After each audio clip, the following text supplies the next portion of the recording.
Hello, everybody, and welcome to Final Fantasy IV Free Enterprise. We are here today for Qualifier Race number 2 for Highway to the Zemus Zone. And as you can tell, by the way, I expertly pronounced the 4 in Highway. This is our 4th annual tournament. This is the biggest tournament of the year. We have 78 entrants for our race tonight, but today we're going to concentrate on our 4 featured runners. We have Marty 56, Denari, Elven Sorrow, and the Bardic Panda.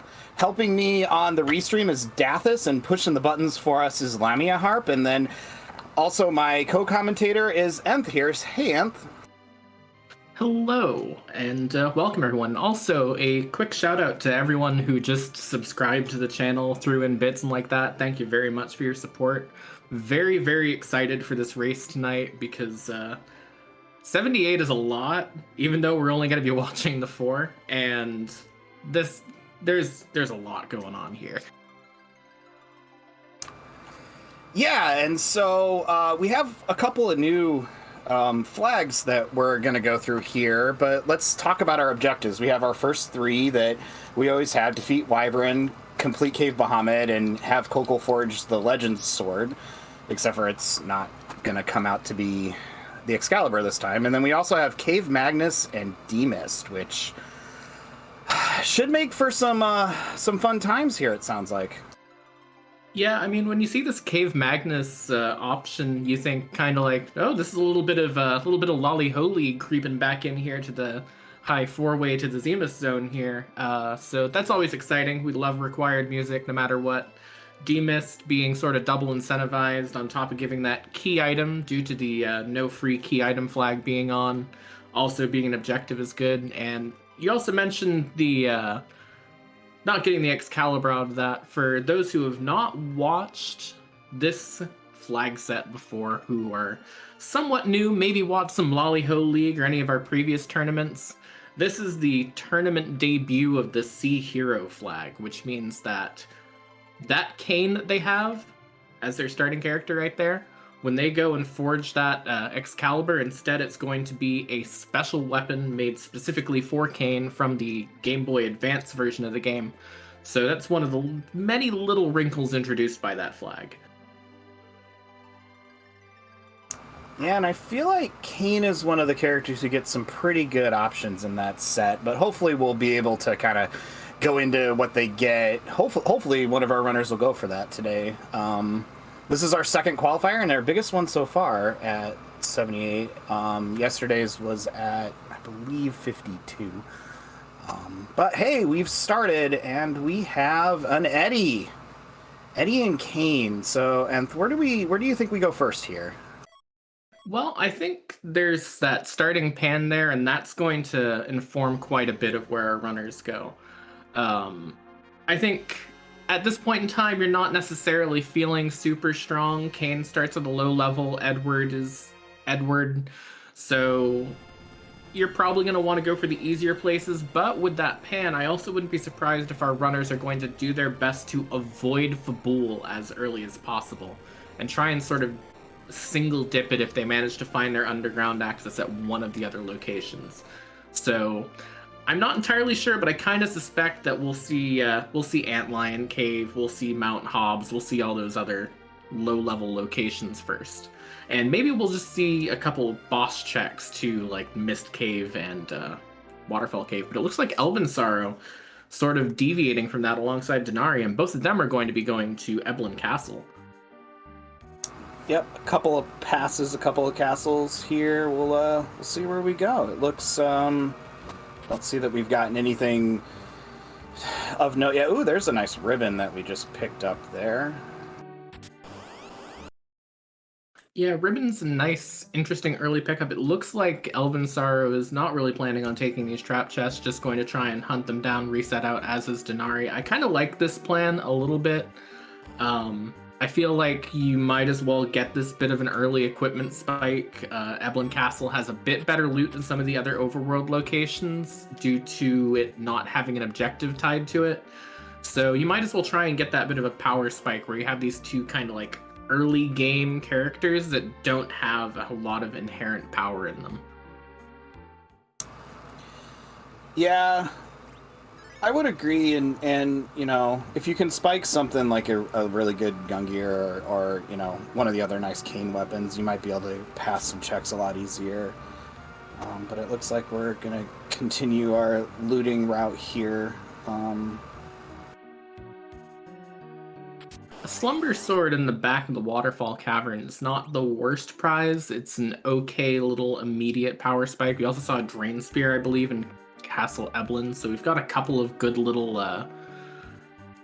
starting weapons for at least getting that cane somewhat online here.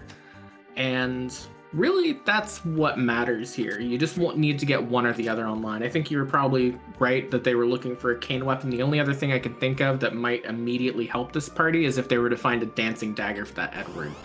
And it looks like Marty has found the alt gauntlet, and we're not going to see that today. It's in the waterfall. It can probably stay there for us. Just not going to go. And now we're going to go. Marty's going to go check Hobbs for us, and we'll see who the character is up here. Probably looking for somebody that we can give some of the equipment we found to, or somebody who can help us power through a few of the spots. Sid wouldn't be bad here, but we have I believe that's Palom? That is a Palom. I guess that's an okay early thing to find, especially with a pretty free boss here. If you're going to get a Palom, I guess you really want to get him early so you can start getting him some of those levels, because he does learn those higher tier magic spells earlier, and that could be, you know, that could still be an out for early game as long as he lives through these early couple of fights here. He could just carry you through if you get him enough levels to get some of those good spells quickly and really start getting him rolling. Yeah, and it looks like, unfortunately for Marty, we've been turned into a pig and then turned into pork, so I don't know if he'll bother to pick up Palom before we finish here, but it looks like we will. Well, we do have the Freedom Kit on, which means I believe you start with, 10 life potions in the Freedom Kit. And in this flag set, one of the fun little wrinkles that we've added to sort of up the difficulty for Zemus Zone 4 is the infamous, if you've watched a lot of these tournaments, life glitch is off, meaning that those life potions are only good for picking your characters back up. They're not going to help you gain experience, so you might as well just throw them out a little bit more loosely to pick people up for that bit of XP, especially since, you know, with that life glitch off, that XP might matter a little bit more in some of these fights. Oh, and we picked up an Ogre Axe on the other side of Hobbs, it looks like. That should help us out a lot. But yeah,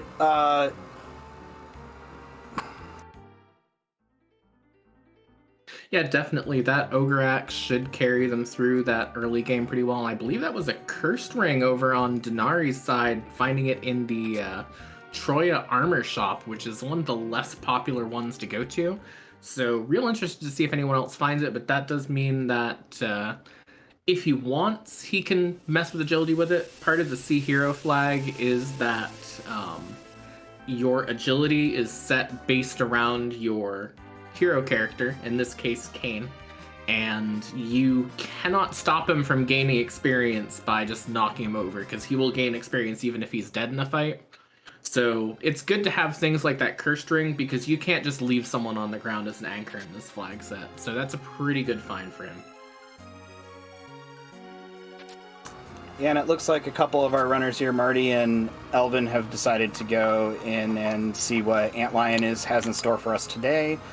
Doing a full loot of Antlion. I usually do this, I know, but I know that some people don't like to do this. I know that the loot in the Antlion cave, because it does hold that objective, tends to be less weighted well, and we don't find as much good stuff here, but looks like we're gonna loot both sides and see what we can get, see who our first boss or second boss here at Antlion is going to be. Yeah, I think definitely you can't count out any source of loot in these flags. These flags are really difficult. Like, they're not, you know, they're not like a Kata Seed level extreme difficulty, but they are quite difficult, and quite a few people have said this is the most difficult flags we've ever had for a qualifier for one of our tournaments. So there's a certain level of wanting to be safe too, where you might as well get some of this early stuff to help you have a smooth run, because it doesn't necessarily matter if you win these qualifying races, you just need to do well. Yeah, so the way the qualifiers work is that there's a set time set by the top 6 seeds, top 6 runners in a given seed, and then your proportion to that top time is what you get as a score. And in the qualifier set, there are 14 qualifiers, and your top 4 scores will be your ranking in order to make that top 64 cut to make it into the bracket stage. And one thing that I like about this tournament is that we did start with harder flags on the qualifiers, but the flags do not change when we move into the bracket stage. Definitely, and up on Marty's side and now on Bardic Panda's side, we do see that there is a magma key here at the bottom of Antlion Cave. So Elven Sorrow about to grab that, Denari on his way down for it as well. And with a magma key and a pan start, that is very spicy. I think you're going to see basically all 4 of our runners just sprint down underground, get that Sylph Cave set up, get that other free key item that's down in the Fey March, and then head back to the overworld. And with that chance for 3 more key item spots, normally it would be 4, but the K-Summon flag is off, meaning that the actual Pan Bonk onto Yang does not give a key item. You could have 3 more possibilities open to you right at that point in time, and so this seed could get very, very wide very, very early. Yeah, it should be exciting for us once we go through and do the nice little fetch quest between the Underground and Fabul here. I expect to see some divergence in our runners, kind of based on the various piles of loot they'll get here. But it looks like you're right. Everybody's heading in, turning in their magma key, checking out the shops here. There's a Dwarf Axe. That should help out Arcane too. Yeah, that Dwarf Axe will guarantee you can get the back row glitch onto your cane, which is a pretty big bonus. The back row glitch, of course, being a nice, fun little glitch. One of the only glitches available in this flag set, where if you equip a long-range weapon to a character, it sets them as long-range. And then if you unequip the long range from the character, the game does not remember to take long range off, and they can use any weapon as if it were a long range. So that Ogre Axe is now going to be flying gracefully through the air. They decide to use it, as well as it being another agility modifier, meaning that if you wanted, you could probably sink that Kane's agility down really low. I'm not sure you would want that, but it's something you could do if you had to. Yeah, and of course we would want to sink Kane's agility probably towards the end of the game in the later bosses when they get really fast. We can make Kane so slow that everybody goes at the same time except Kane, of course, and kind of negate some of the advantage some of the later bosses in Zoromus will have on us. And Bardic went quite too quickly. Did you see what we picked up in the Fey March?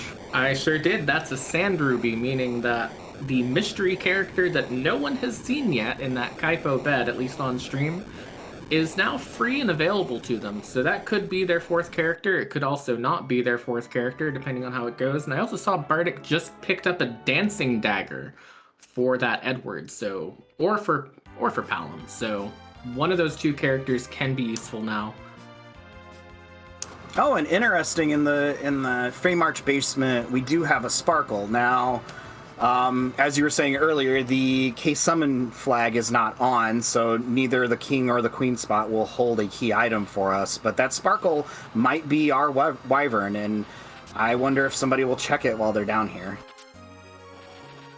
I would think so. I think the only reason you wouldn't is if you assume that you're going to get all of their 4 objectives, but with 2 boss hunts there, yeah, you definitely 100% want to, and then you know whether or not you'll ever have to come back down to Fey March, because you just might not ever need to come back down here at all after this.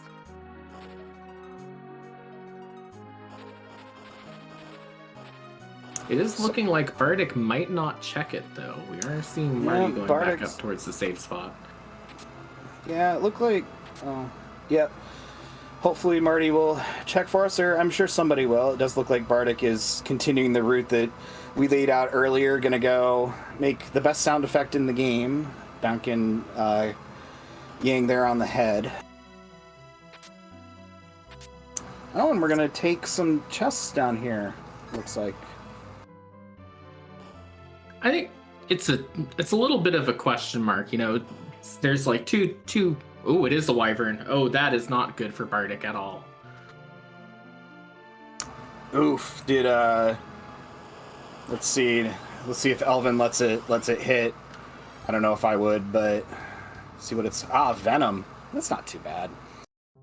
Yeah, if you are new for this tournament and you have only seen some of our previous tournaments, you might not necessarily be familiar with what Wyvern's doing there, but in this flag we're using this flag set, we're reusing the reworked Witchburn flag, meaning that Wyvern is going to cast a random ability at the start instead of casting a Mega Nuke every single time. So in this case it is Venom, which is not great, but it's something that's doable.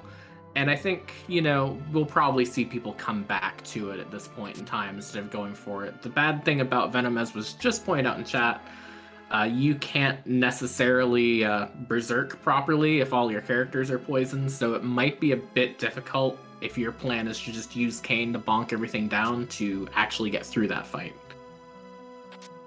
And it looks like there's an old man in the bed, and Bardic's gonna wake him up here.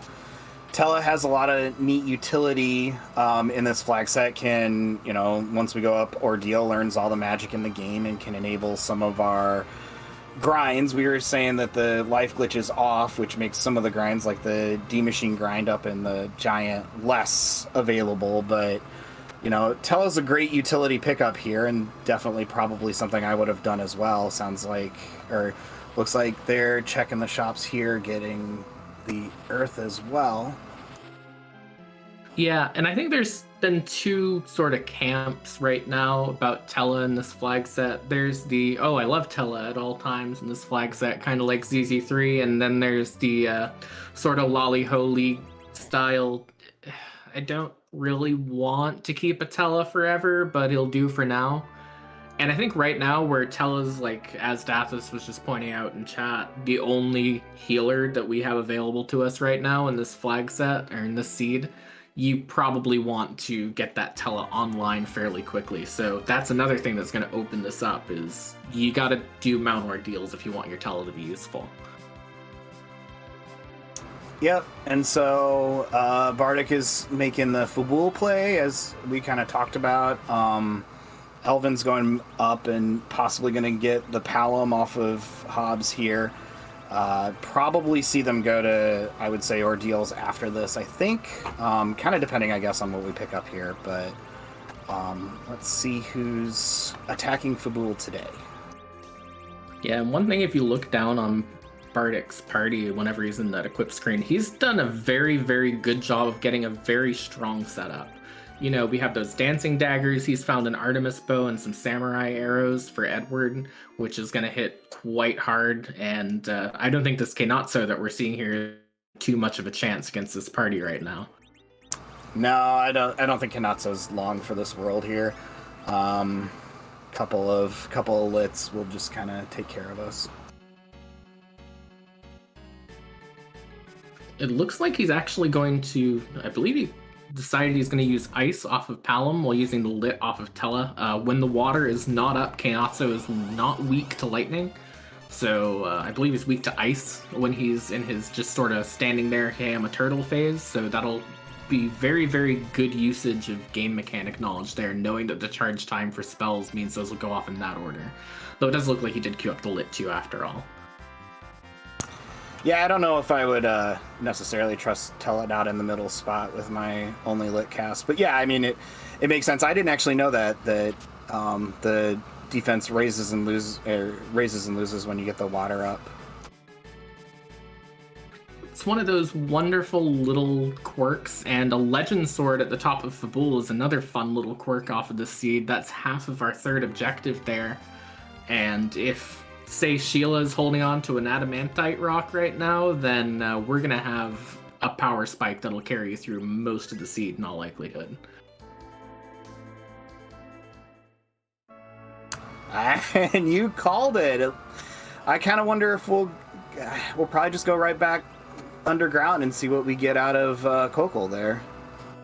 I think you got to. You might as well finish that. And yeah, sorry, I'm apparently sometimes when I'm doing these like a human spoiler log before things happen, so I apologize for anything that I accidentally predict correctly there. But that Legend Sword and Adamant Rock right away on Bardic's end means that yeah, he's almost certainly going to go straight back underground, find that. And another reason why is because you want to go up Ordeals for that Tellah. This is where this flag set becomes a bit of a puzzle. If you go up Mount Ordeals with Sea Hero on, Kayn has to do the final fight of it solo.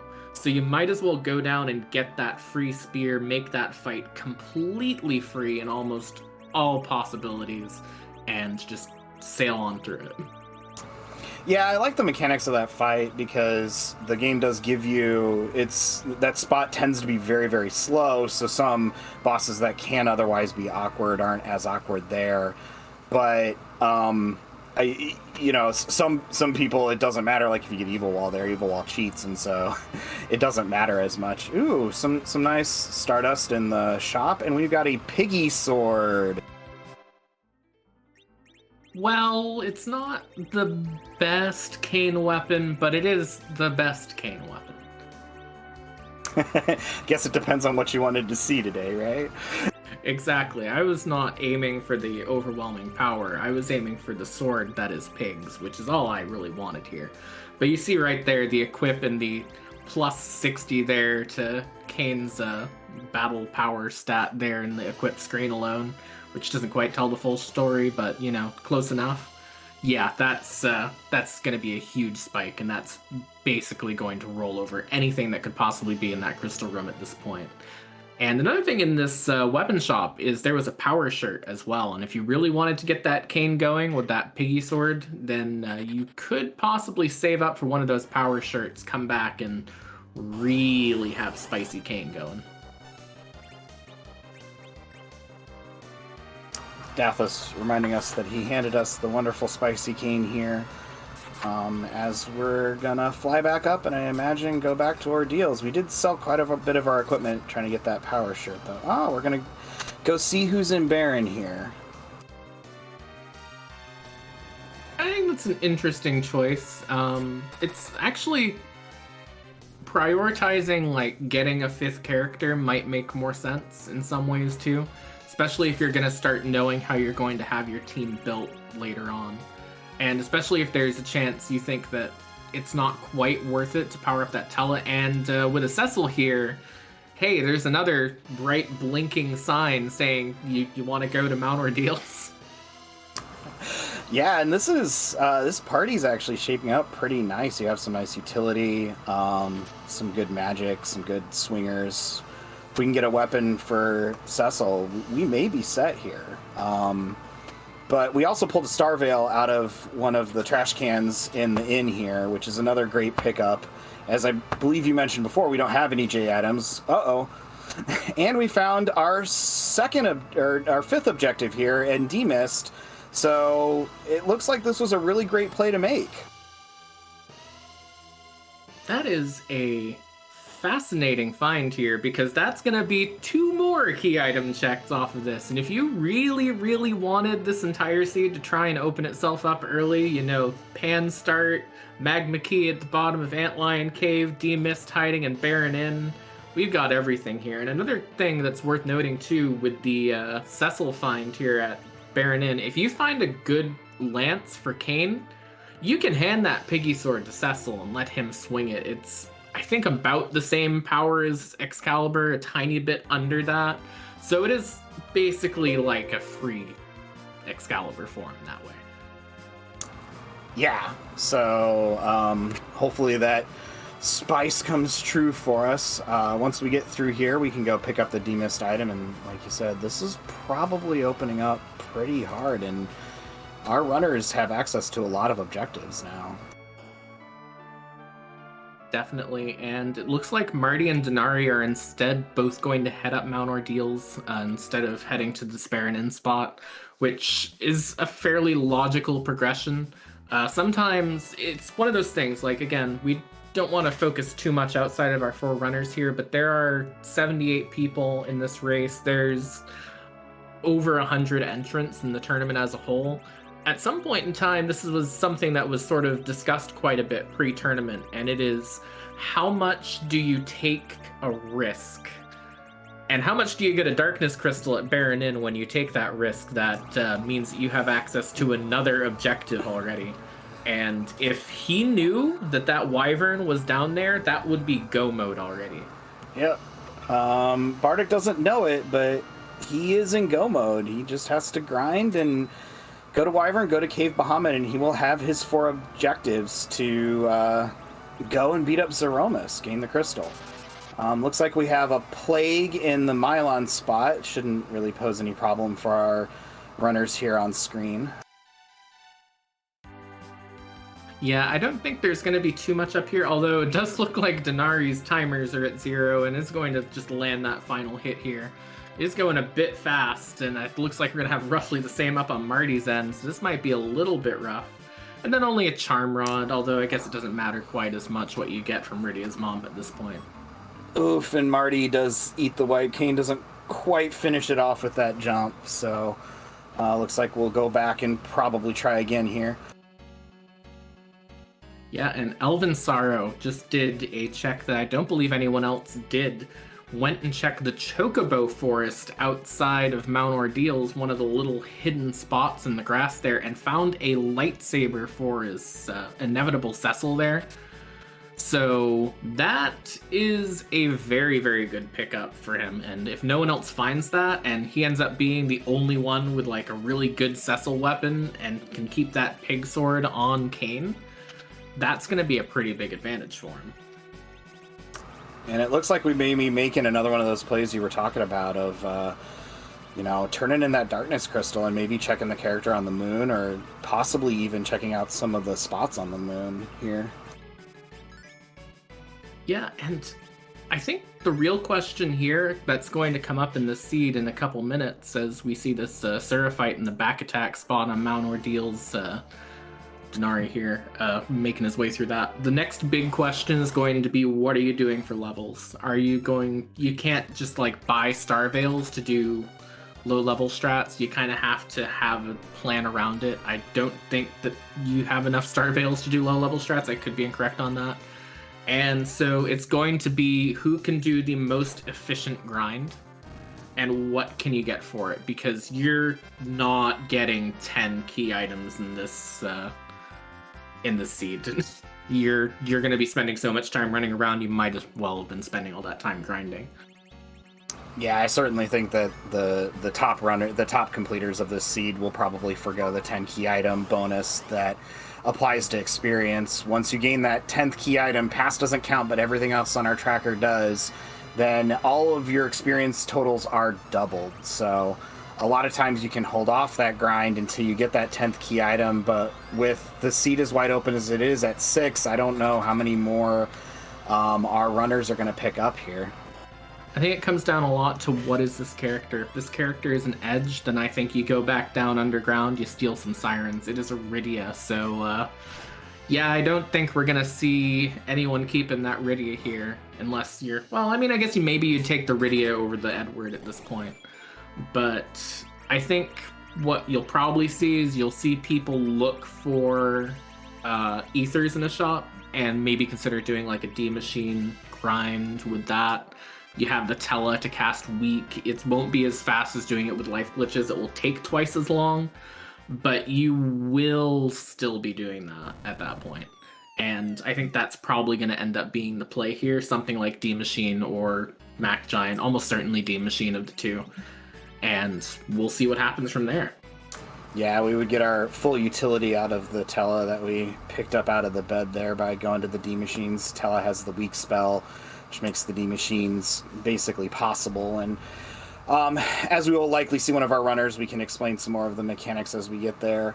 Rydia is an interesting find. I know that her stock has gone up a little bit in this flag set because one of the changes in the randomizer is that the Leviathan summon is now a little bit more common. It can be found in shops, and especially with J items out of shops, you are likely to run across it if you're looking for it. So, but at this point, yeah, I'm not sure. I'm not sure I can disagree with leaving that Edward or that Rydia on the moon and just kind of keep going here. Let's see who's in Cave Bahamut, and we peek, and it is Dark Elf. So we set out of there. That's not too bad. I think this seed in particular, like a lot was done to buff Rydia with this flag set, but this seed in particular is very, very good at saying, yeah, we don't care about your Rydia buffs. It's still not necessarily a great decision. Because when I think of what Leviathan helps with, it helps with a lot of these early spots. A lot of these, like, low-level things like Magus Sisters, you cast Leviathan, they fall over, that sort of thing. And when you get into endgame, you're more focused usually on your endgame spells, your flare, and like that. So you want to get Rydia to nuke at that point in time. And so because of that, it's kind of like all the little advantages that we added to make Rydia that little bit stronger, like being able to find that Leviathan summon. This seed kind of said, sorry, it's a jet seed, that doesn't matter anymore. Yeah, poor Rydia getting beat up, but yeah, so we see Kane didn't have any problems with a Mom Bomb in the chamber there. And yeah, it looks like everybody's just kind of completing what everybody else did. I think this is a good chance to make sure that we shout out our Restream team, both Dathis on the video here and Lamia keeping us up to date on the buttons. Thank you very much for making us look good. It's pretty easy to sit here and kind of blather at each other, but the real heroes are the ones that make us look super good here. Exactly, and the other heroes, of course, are our Forerunners, so make sure you give them a follow too. The links are in chat if you would like to get a bit more free enterprise content out of watching their streams. Please make sure you support everyone you can here. This is a wonderful community, and everyone in it definitely equally deserving of your love here. And at this point in time, we are kind of in that little bit of a holding pattern. Most everyone's going to be going over stuff that we already knew. So really, it's a question of when do you feel comfortable taking on the venom-spewing Wyvern in the underground? And when do you do your grind? Where do you do your grind? So at this point in time, I really do think it's just going to be a matter of whoever gets to that grind first and gets it done first is probably going to be the winner out of this restream. Yeah, I would totally agree. I know that for my experience level and money, I would just go do D-money like you were saying. We don't have a good source of Sirens on this. Again, the J items are not in shops. We're not going to find them anywhere. We didn't find an edge to steal them from an alert. So I don't... That's kind of the default option to me. And so there's the Mac Giants. You could probably try hair dryers if you wanted to. But for me, the D-Machine grind is going to be it. Yeah, I think it's also a little bit not wanting to grind all the way because you're going to get a pretty significant chunk of experience from doing that Wyvern that you have to do too. And there's an element of trying to figure out when in your experience you're going to be able to take that on and how much it's going to give to you. If you have a good idea of how much that's going to be, it's going to also make this grind more efficient. So it might be one of those things where that little bit of game knowledge might help give some of our players a little bit more of an advantage in the end too. Definitely, and that's one of the things I really like about this seed set, or the flag set that we have in front of us here, is that, as you said, the flags are hard, but you know, you can finish them. I'm pretty new to the community, and I can get a seed done in a few hours. So, you know, the seeds are really well designed to reward both that game knowledge and that routing knowledge and also execution. And I think it's a great job by our mod team here. Definitely. Shout outs to our entire admin team for putting together all these tournaments, doing all the really, really hard work that lets us just sit back and enjoy it. So thank you to all of them as well. And yeah, we're really just kind of chilling at this point. You know, Marty's now in this Magus Sisters fight, going to get his Darkness Crystal here soon. Elvin getting his charm rod from Rydia's mom. Denari, I did notice, did not get a light sword like Marty and Elvin Sorrow did, so he has ended up putting the ogre axe onto his cane and the pig sword onto his Cecil. So that is another little thing that's going to be going on there that'll give the other two a little bit more of an advantage. Bardic is the big question mark on Bardic's end right now is, does he go back down knowing that Sparkle is in the underground and check to see what that is before he goes hunting elsewhere? If he does, then it's gonna end up not really costing him any more than it would otherwise, because he's gonna be essentially doing the same thing: run down, check the boss. So really it's just a question of, does he go down there right away knowing that there's a Sparkle down there and knowing that he potentially has go mode once he finishes Cave Bahamut up on the moon? Yeah, I've heard a couple opinions on this sort of thing where, you kind of soft faded that Sparkle, right? So if you're going to win, maybe you fade it all the way and count on Wyvern being elsewhere or possibly coming across the harp. Or, like you said, to me, it's in the back of my mind, right? Oh, I saw that. It might be something that I need. Yeah, we'll kind of see here. Looks like Denari's checking Cave Bahamut. One of the other things that I wanted to mention is that one of the great things about the qualifiers round in the Highway to the Zemus Zone tournament here is that you can still join. There are still 12 qualifiers left, I believe, after this one, and you can go sign up today. You can join the Free Enterprise Discord, get signed up, and start running some of these. Our next race, or our next qualifier is this Friday, I believe, at 10 p.m. Eastern time. And, it's a great community, like Enth was saying. There's great people, there's great ways to learn. The best way to learn is to jump in. Absolutely, and if you're looking for still a bit of a competitive experience and you're not quite ready to hop into a tournament yet, which I know is roughly where I am on it, if I'm being honest with you, we do have the ladder as well, which has this as one of its flag sets among many others, from sort of a beginner-friendly flag set like the Supermarket Sweep flags or the Lolly Ho League Redo flags, to the more difficult ones like this Highway to the Zemus Zone 4 flag set and like that. So there is a bit of something for everyone if you want that bit of a competitive experience and you haven't quite got the time or aren't quite sure about entering this kind of tournament yet.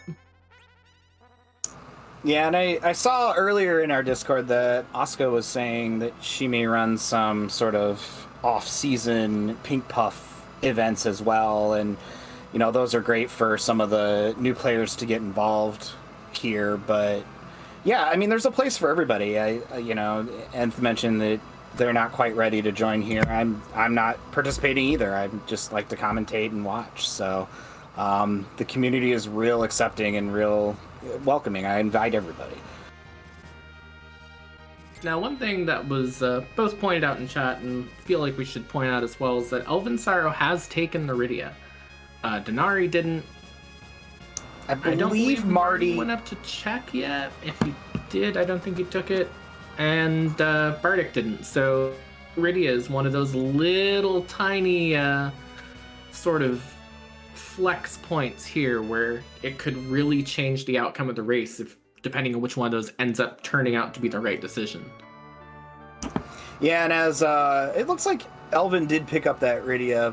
But as our chat was also correctly pointing out, you can try and nerf Wyvern, because Wyvern will respond to summon spells with, I don't remember what it is, but it's something reflectable that you can kind of avoid that Mega Nuke over and over again. But it's not something I would try. But again, that game knowledge going a long distance, maybe you can cheese that out and then, to your point, do your grind later. He actually does counter summons with Mega Nuke, which is reflectable in this game.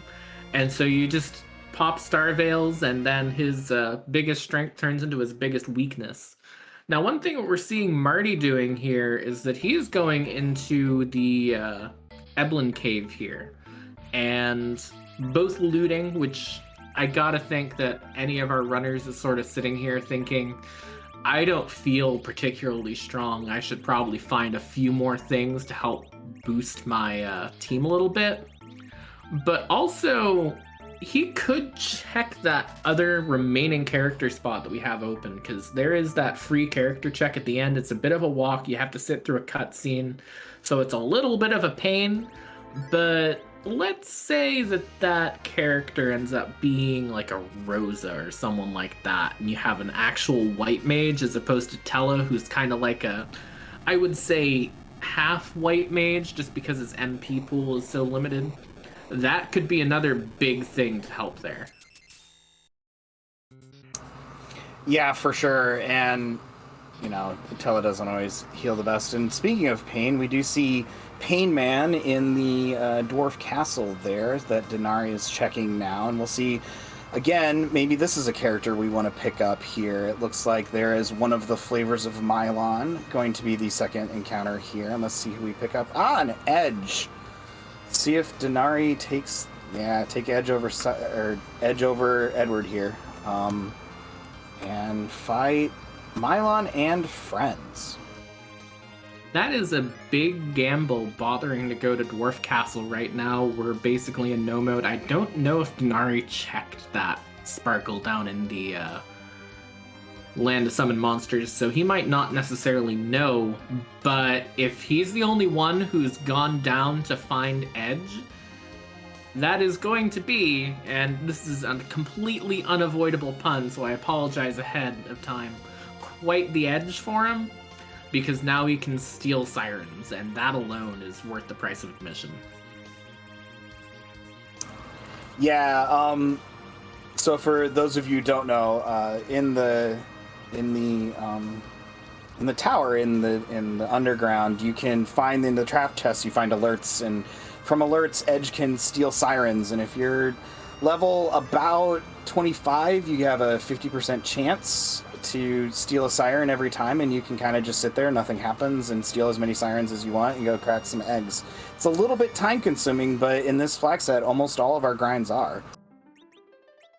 Yeah, there's a few other little bonuses that you can get out of that Edge too if you wanted. He could, with that hook, go up Cave Eblin, find the trap chest up in Upper Babel, steal Bacchus wines where we don't have a good source of Berserk in the seed outside of Tellah, and that could be quite the advantage as well. It might be worth the time at this point where we're just kind of, any little advantage could both sink you depending on how long it takes, and also win the race for you depending on how much time it saves. So this is where the decision making gets really tense here, because if he decides to go for one of those, that could be a big enough advantage to slingshot him past everyone else. If he goes for one of those and it's too slow, he's just lost this restream at least. So it's a real tense moment. Does get the Baron key there. I doubt we'll see that checked, but really exciting finding an Edge there. Yeah, we found a Yang in the Eblin Cave here on the way to the hook route. So I imagine that Bardic will take that over the Edward if Bardic still has the Edward, but probably not as good a pickup as that Cane. Or that Edge, rather. And then we see that Elven Sorrow has started a D-Machine grind. One thing I do note on Elven Sorrow's screen is that Tellah is not in the middle slot. The middle slot does provide an accuracy bonus to both melee and magic, and so hopefully that won't mess us up too much on this grind here. It's probably gonna be fine. I have a question of whether or not he's gonna go for the full-on grind here, or if he's just gonna go for a partial grind at this point in time, and then figure out something else for the remaining levels. Maybe even do moon bosses or something like that on the way down, since we don't have a pass available. So that is the real big question here, and he's just gonna do a nice chill grind here. That first week landed. You know, if one lands, they must all land, clearly, so sure, it'll be okay. Yeah, this is a lesson personally I had to learn very, very much the hard way, where I was like, why won't weak land? And it's just quite an experience, so it's ingrained in my mind. Oh no! Well, you never know at this point, really, what's going to happen, and we do see Marty now going up and apparently did not actually look that Lunar Deus spot yet. Does turn the Rydia down as well. So that's another choice against Rydia there. Only person taking her on restream today rather, is Elven Sorrow. So that's a pretty interesting moment here. Looks like Bardic is going to go up and do Dwarf Castle as well. So it looks like he's going to have the opportunity for that edge. Remember, does not know that Wyvern is sitting down there, did not check the bottom cave of summon monsters, so there is that as well. So at this point in time, we're really just waiting for the next shoe to drop here. And we're really just waiting for this grind to end down on Elven Sorrow's end, because that's going to be where we see how much that early grind has helped. Yep, and Marty now getting the news about Dark Elf in the Cave Bahamut spot. So we have pretty good knowledge for most of our runners about the objectives. As you said, Bardic didn't check that Sparkle, now having their encounter with Pain Man. Looks like we're going to reset out of that and try and reset for it. But yeah, it looks like Elven is still on our D-Machine grind, not having the same problems that... not having any problem with this here today. You know, Bardic is going into the tower at this point in time, and the question is what his plan is. Is he just looking for a trap chest to try and gain something there, or is he doing Keyless Tower? Because at this point in time, if you're in Bardic's shoes, you're committed to not checking that Sparkle down in... or at least committing to not checking that Sparkle down in the Land of Summon Monsters. Keyless Tower is actually the only option he really has available to him, because he's checked every other spot. It's either Keyless Tower or the Moon, and the Moon is not a viable thing to do when you're sitting there with a 300 HP Yang, a level 1 Cecil, and basically nothing else. So it does look like he's just going to keep clearing through these checks instead of heading back down to the Land of Summon Monsters and finding that Fame Arch boss is indeed that Wyvern.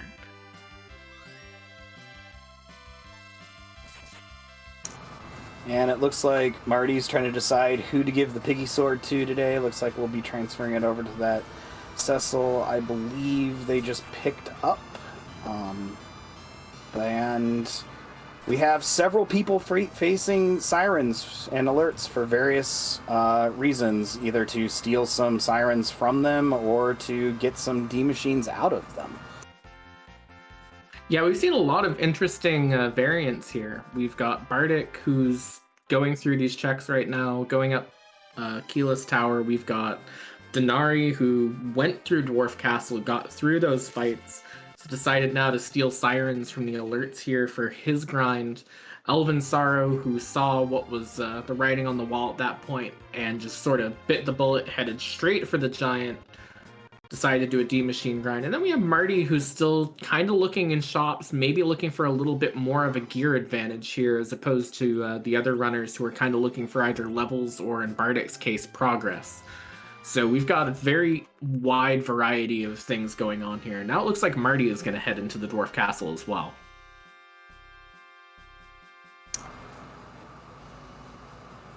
For sure, and... Bardic was heading in and then decided to turn around. I don't know what... Oh, just forgot to save. Heading in there, I saw something in there that they were interested in. Yeah, I think now looking at it based off of this, like, his plan was probably go and get that one fight in with the trap chest, and then head back and do this Dwarf Castle fight again, hoping that gives you enough levels and a little bit of an HP boost so that he can just get through this Dark Knight Cecil fight here. So it was a very, very specific entrance into Lower Babel there, and that does mean that he's going to be picking up this edge too once he gets through it, because he's kind of committed to this at this point, so that might take care of his grind as well.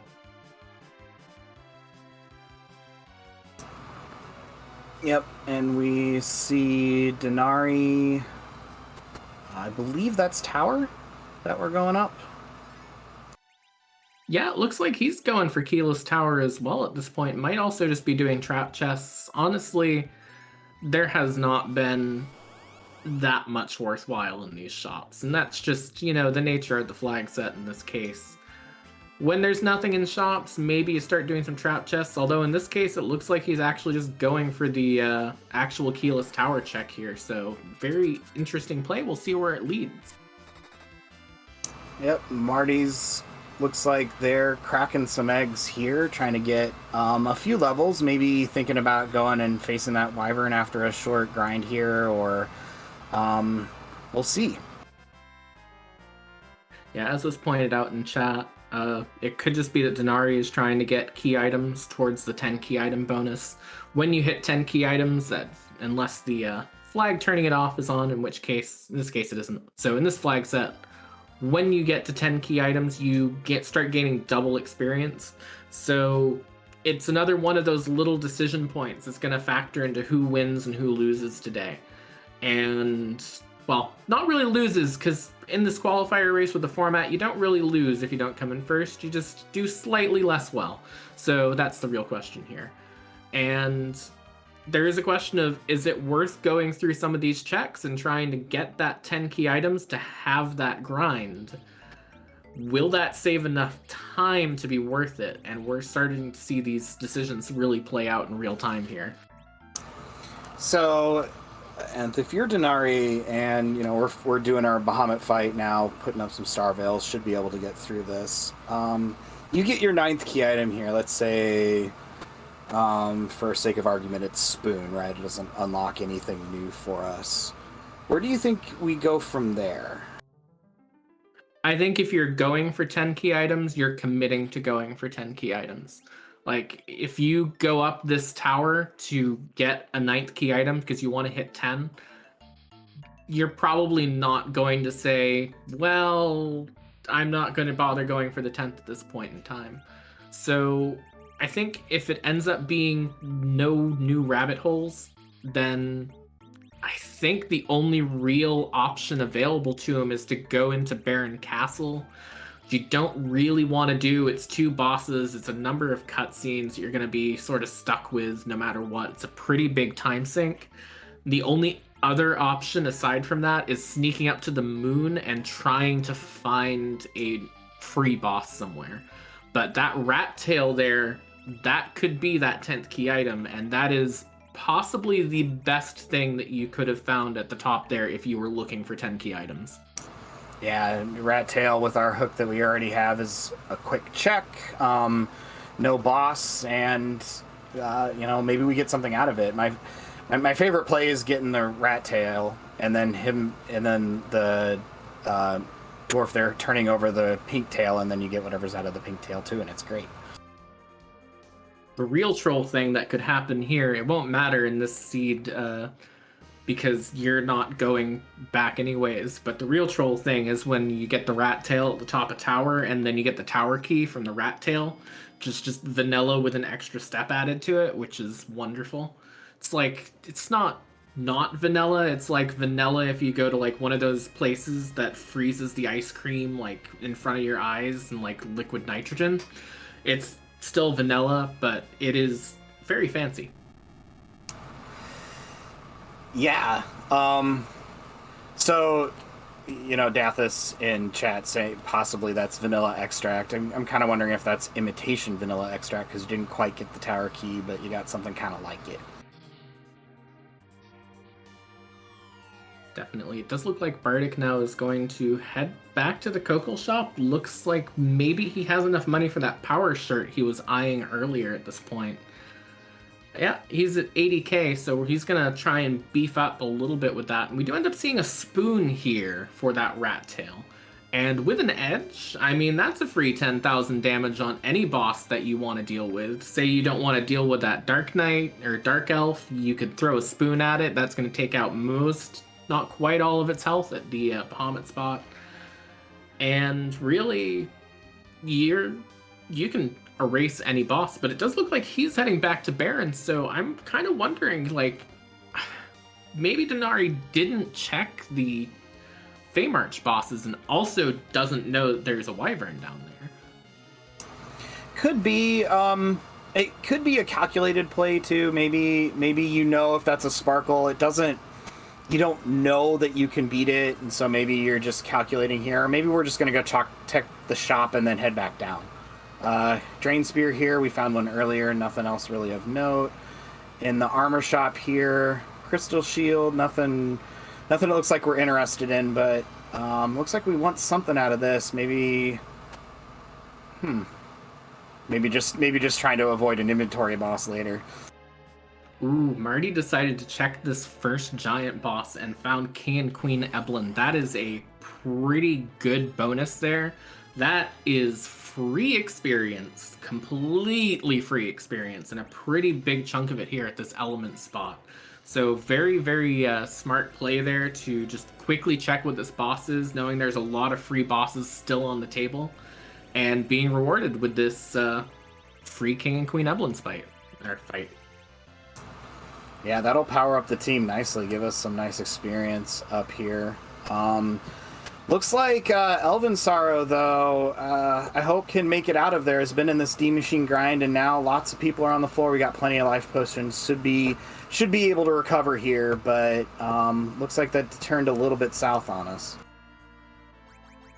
Yeah, it is a little bit rough recovering from this, but I think he should be fine. I think he needs to try and get that Tellah up instead of the Rydia at this point, and at least, make sure that you have someone who can help a little bit with this. It is looking kind of sketchy, but I think he'll be fine. I'm hoping he'll be fine at this point. Yeah, it would be super tragic to lose all that work in that grind and not be able to catapult Rydia to the stratosphere and blaze through the rest of the seed, which is probably their plan. One thing that Y2 Sky pointing out in chat is that with getting this free fight, the downside of that free King and Queen Eblin fight is that Rydia is not going to be getting Slingshot XP anymore, because that will catch her up enough. I believe, if I'm remembering 100% correctly, the way Slingshot works is it takes your party's median level, and if your low-level characters are 10 or more levels below that, then they get double experience, meaning that in this case, he just dumped a lot of experience on Rydia, and now Rydia won't be getting that experience bonus, so any grind he's doing now that is aimed around that Rydia will be twice as long. But it might be... Oh, and... yeah, another free boss, though. Looks like the Giant's free today. I wonder, who do we want to find behind the Giant? We could have a duplicate edge, which I don't know if Marty saw the other edge. I don't know who else you would really take here at this point. Maybe a Rosa. I mean, I gotta think that if you're going through these giant fights and your goal isn't just looking for a little bit of cheeky experience here and there, that your goal has got to be looking for party members. And I gotta think, you think about it and think about it and think about it as to what could be the best outcome here, and it's probably is that Rosa. Unfortunately, though, down on Elven Sorrow's side, he has taken a wipe to that D Machine, and that is very, very unfortunate. Yeah, that hits you right in the feels. That's all that time invested in there. It's rough. Looks like we're gonna possibly get back on the D Machine horse here, though. We'll see. Definitely, if he's going and putting that Dwarf Axe onto Kane, that tells me that he's thought about it, and his thought is, okay, the problem I'm having here is that my Kane is too fast. I need to slow him down to change agility here. And that shows a lot of thinking about it and a lot of thinking under pressure too, because when you wipe to that D Machine fight, it is obviously a horrible feeling, but also it's a lot of pressure to make that time back up. And the fact that he's, thinking about that is a real compliment to him as a runner too, because it shows that, even if he gets knocked down a little bit here, he is just going to get right back up, get right back on the horse, so to speak, and just go for this D Machine grind again. Yeah, and it looks like chat's pointing out that Denari has abandoned our old man for a young man. We're getting... it looks like we abandoned old man for young lady. I think we got Porum out of the out of Baron Castle. Yeah, with the See No Dupes flag in this case, we would not be able to pick up a Palom if we found him, unfortunately, because everyone does just have the Palom in the party already. But that Porum is a potential huge bonus, especially with these Sirens with 10 key items. He is in great shape. It tells me that, yeah, his plan before was almost certainly, let's just go for a white mage and hope we hit one, and he has. So again, good strategy there. Yep, looks like we're gonna crack some eggs, use that slingshot that you were mentioning earlier on our freshly minted Porum, and probably is in a pretty good position to just go wherever else we want and finish this off. Definitely. I did not see... I believe Marty got through the Giant, is now going back for what looks like a level grind. But I don't think that Marty got anything worthwhile, because his party's still the same. I did not see what the character was, but if he did get through that water hag fight, he does not want it at this point. So that's the thing. Fairly certain it was a Tellah. Yeah, and Chad is confirming here that it was a Tellah on our Giant here. But we're heading back in, probably going to set up one of our grinds here with that Tellah. Definitely. Speaking of grinds, it's a little after that little bit of an unfortunate incident on Elven Sorrow's End. He's having a little bit of trouble finding that D-Machine fight, setting up the RNG manipulation to get to it.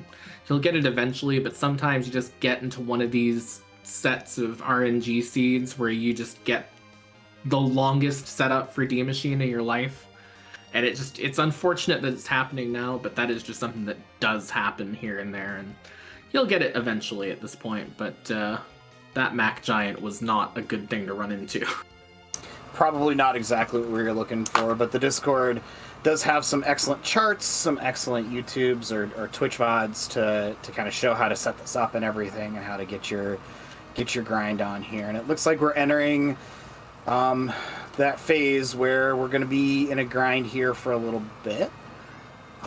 So I would expect Denari to finish up here pretty quick, though. It looks like we've already got a fair number of levels on our party. I'm kind of liking those HP totals already. And to the point you were making earlier, it's sort of how far do you go? How much do you risk trying to be that, get one of those top spots, maybe go to Z with a party a little bit cheekier than you might otherwise?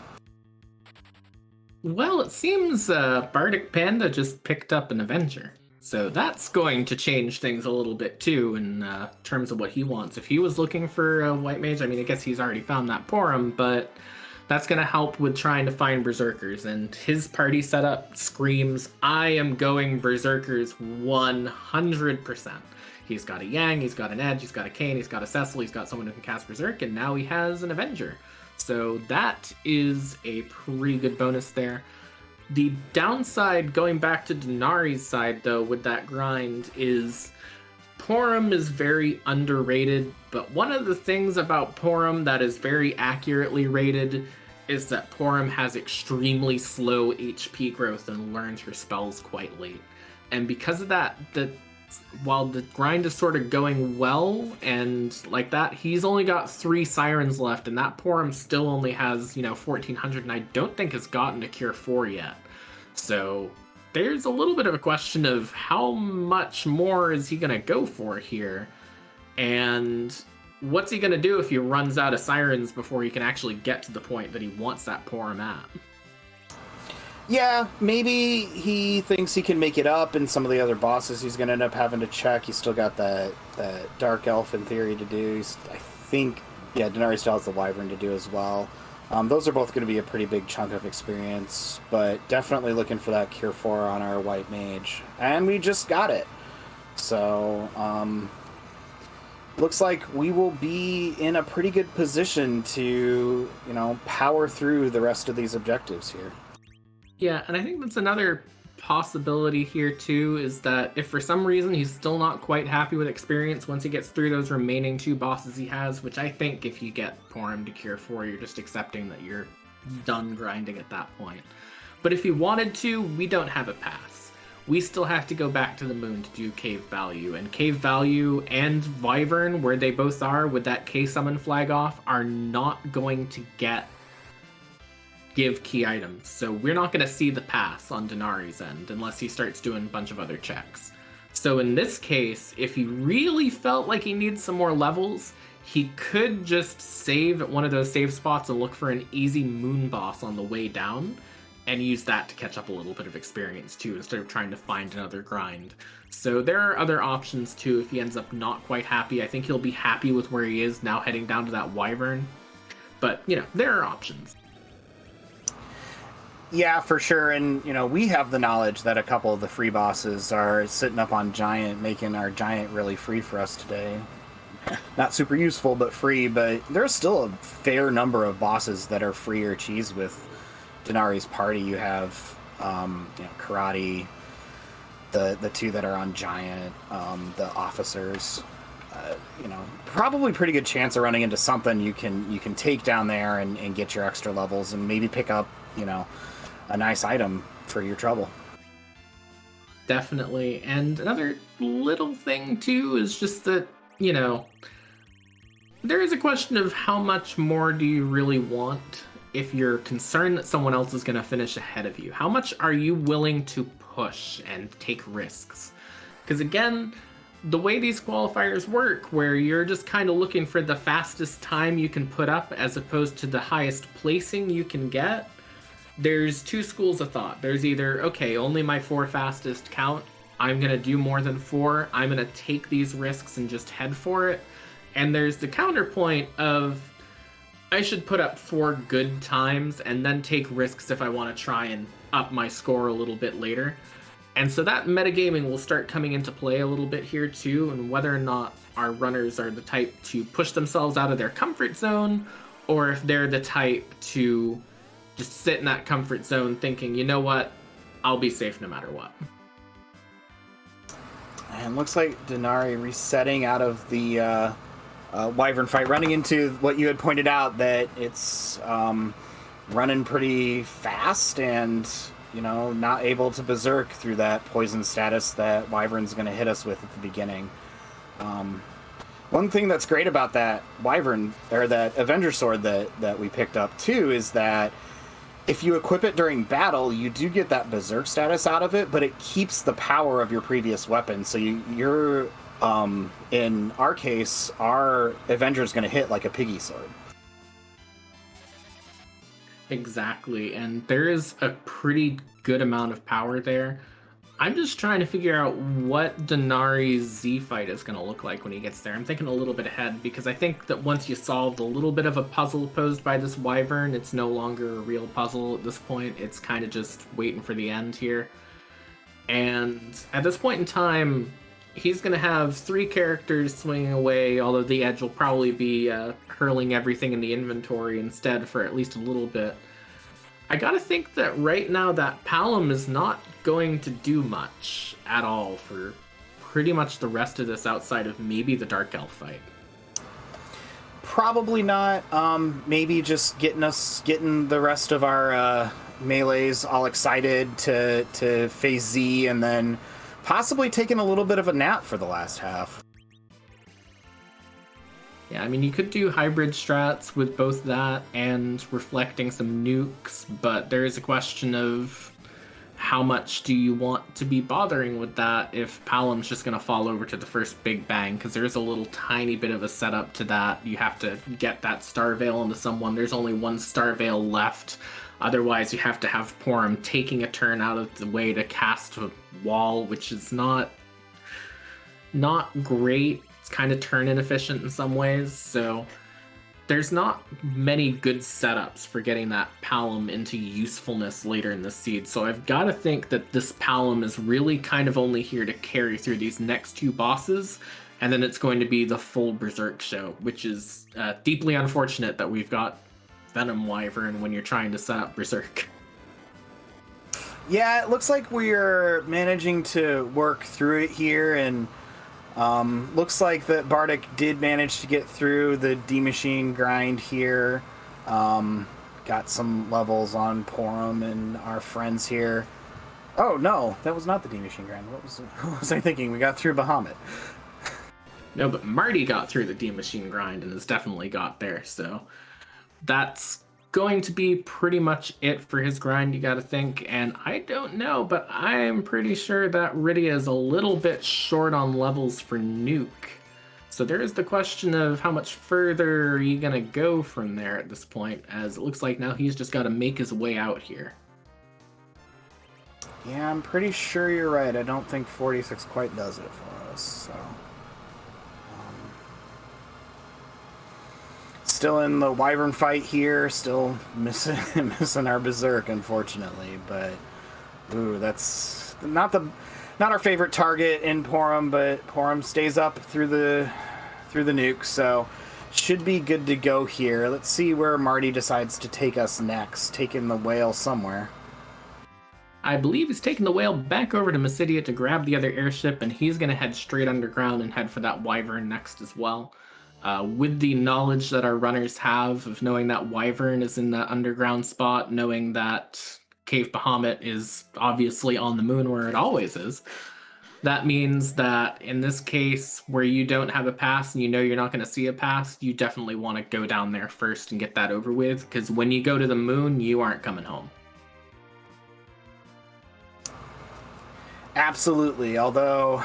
and this is going to be the case with most of our Highway to the Zemus Zone flags, seeds, I imagine. This moon will not be haunted today, I don't believe. We still haven't seen the harp, so it's got to be up there somewhere. So one way or another, our runners are going to have to find one of our objectives on the moon today. Yeah, the only other place I can think of the harp possibly being is behind Baron Castle, but at this point in time, we're not going to know until that spoiler log starts running, so... no point in us worrying about it at this point. We're just kind of waiting to see Marty make his way down for the next setup of the Wyvern fight here. Yeah. Oh, we're going to take some... looks like we're going to go to... Went to Evelyn, looked at a chest, and then reset out. I wonder what we're looking for here in the castle. I wonder if we're looking for a specific encounter in here to either...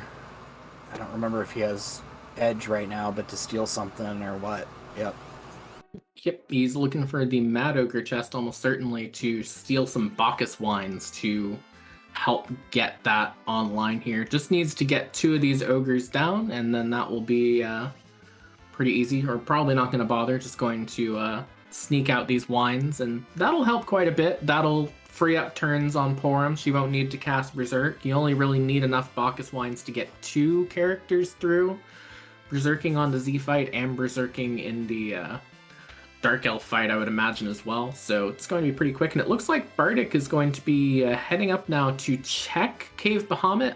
I'm not sure if he's going to try and do the boss here, or if he's just heading up here to look at what the boss is, but hey, it looks like he's heading across the bridge, so I think it's... oh, maybe he's looking to take King Ryu fights here. Interesting. Usually, I know that having a source of stop is useful, but I probably have that on our Porum, and so maybe that's what we're planning here. It's an interesting strategy. I'm not entirely sure what it is. These King Ryus can be very, very, very nasty if they are not stopped. They can throw out some stuff that will not make you very happy, but if he can get through it, they're also very large chunks of experience, and right now where he's sitting at 10 key items as well, that's going to be a pretty big bonus onto Porum. The only downside is that if his plan is not to go do another grind later, he is going to use up pretty much all that slingshot onto Porum at this point. So that's going to be the downside here. I'm kind of concerned that he still has not gone back down to check Feymarch, but again, I can't discount the idea that he might just be thinking, I need to find everything else and then I'll worry about where that Wyvern is.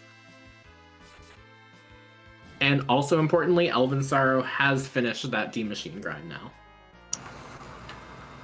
Excellent. Looks like we finished through. Marty is on their Wyvern fight here, and Denari has the Bacchus wines and is probably heading up to the moon.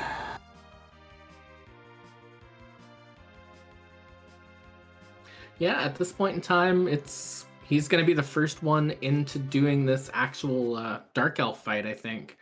Elven Sorrow, of course, finishing that grind. Again, I want to give shout-outs to Elven Sorrow here for that bit of tenacity there, because that was not a good thing to have happen at any point in time. And honestly, if it were me at that point, I would have been like, you know what, I've had enough of Final Fantasy IV Free Enterprise for today. I'm going to go do something else.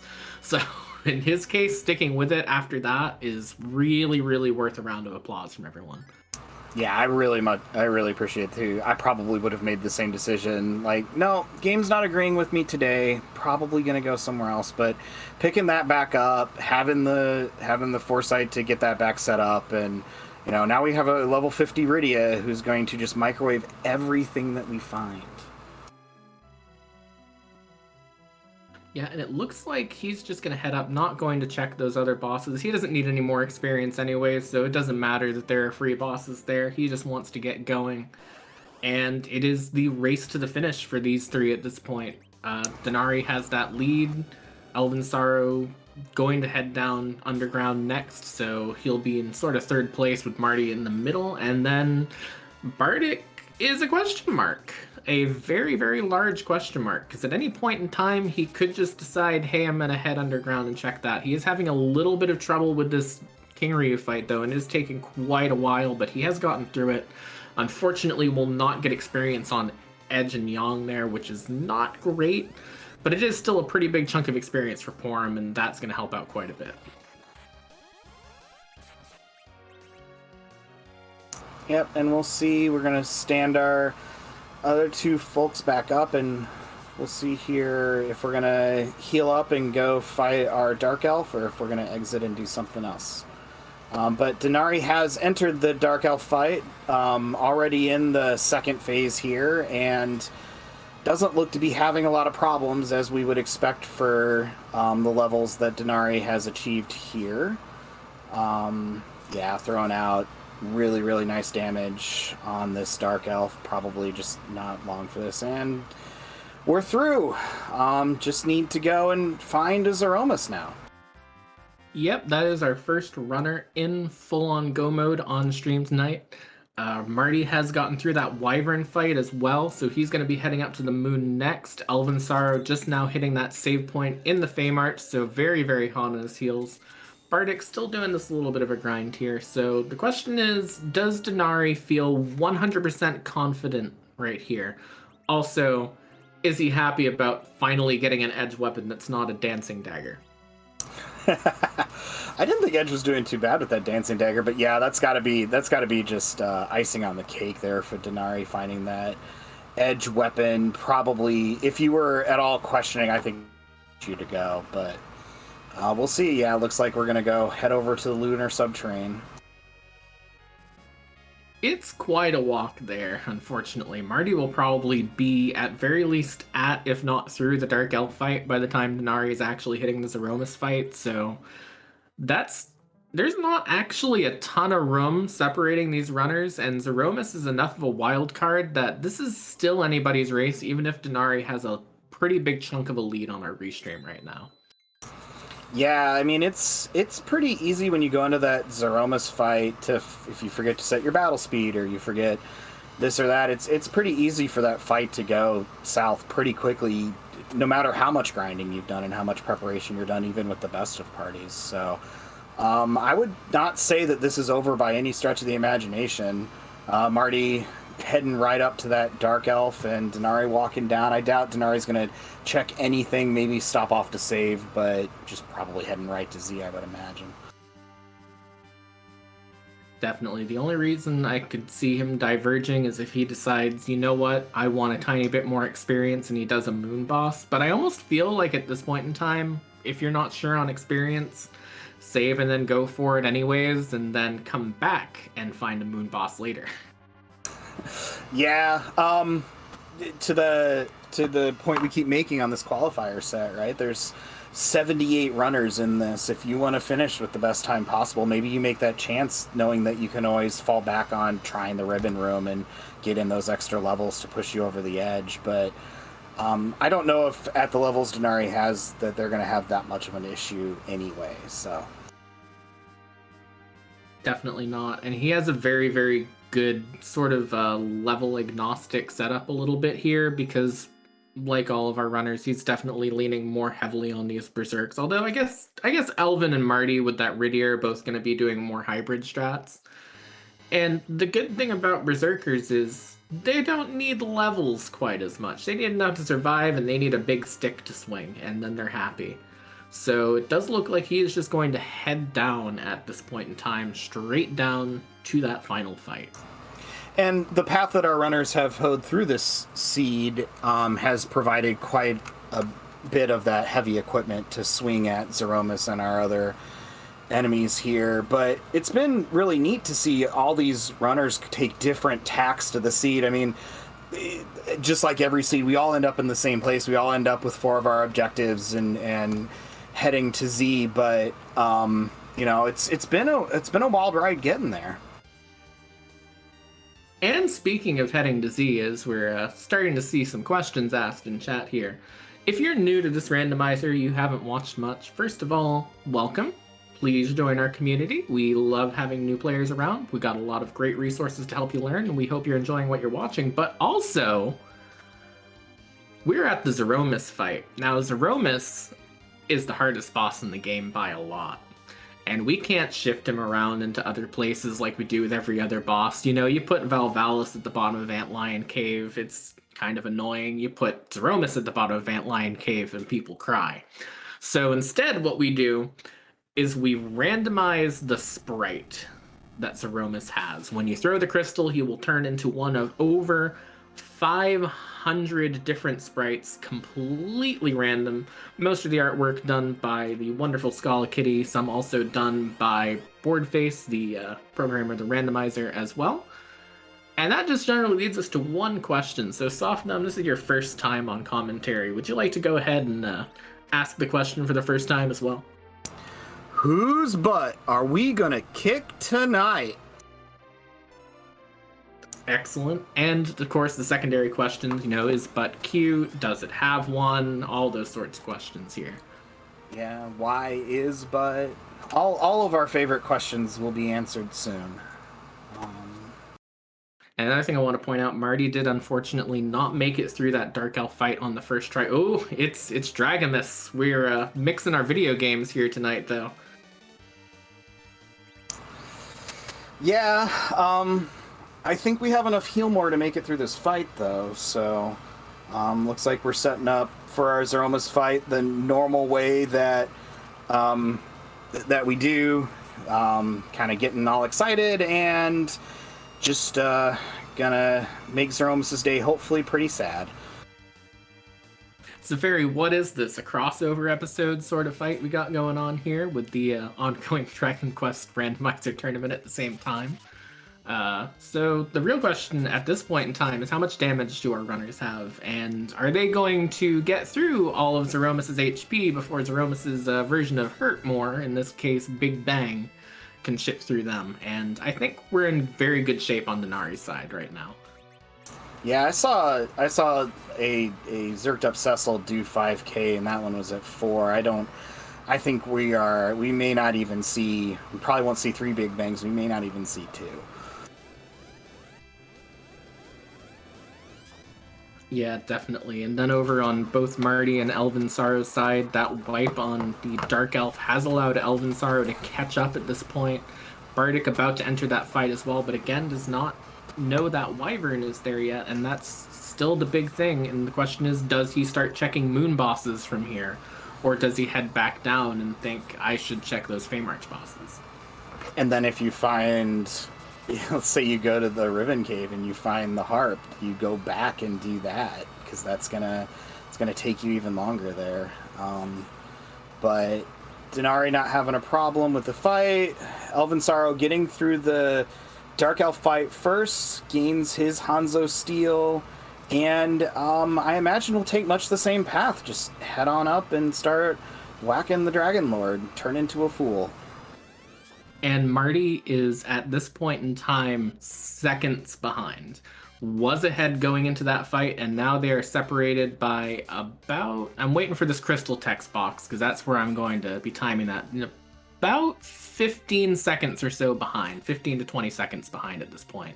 So that is going to be a very, very close race for second, as Denari, still looking very stable here up on this Zoromus fight, is going to be casting whites with Porum. That's the... true sign of extra confidence when you're able to just do the full-on hybrid strats. This fight's not going to take very long.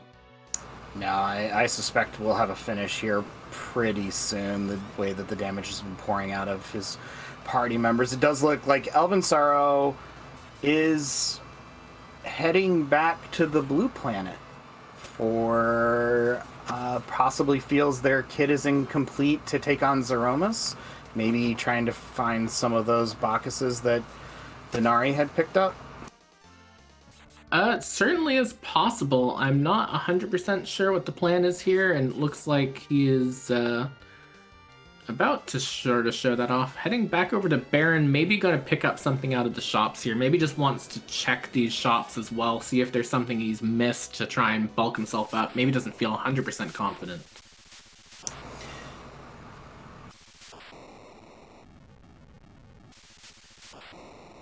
Oh, and it looks like Denari has finished with an official time of 1 hour, 23 minutes, and 42 seconds. And of our field was able to finish 16th, which is really good. And we have Denari here for an interview. Hey, how did that seed feel? Pretty good, actually. Need some... So we're having a little bit of a problem hearing you. Maybe get a little bit closer to the mic. There we go. Any better? Yeah, that's a lot better. Thank you. Okay. Oh. Yeah, no, one word for this was...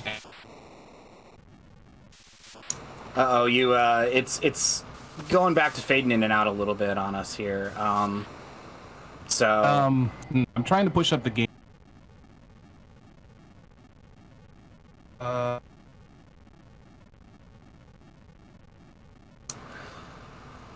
While we're working on that, just give a quick little bit of a rundown on what's going on with our other runners. Marty's taking a few extra fights there in the way down to the Z fight. That just did not turn off the encounters at that point in time.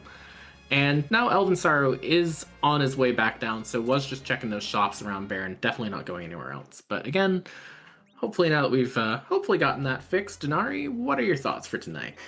Hopefully you can hear me now. I don't know you.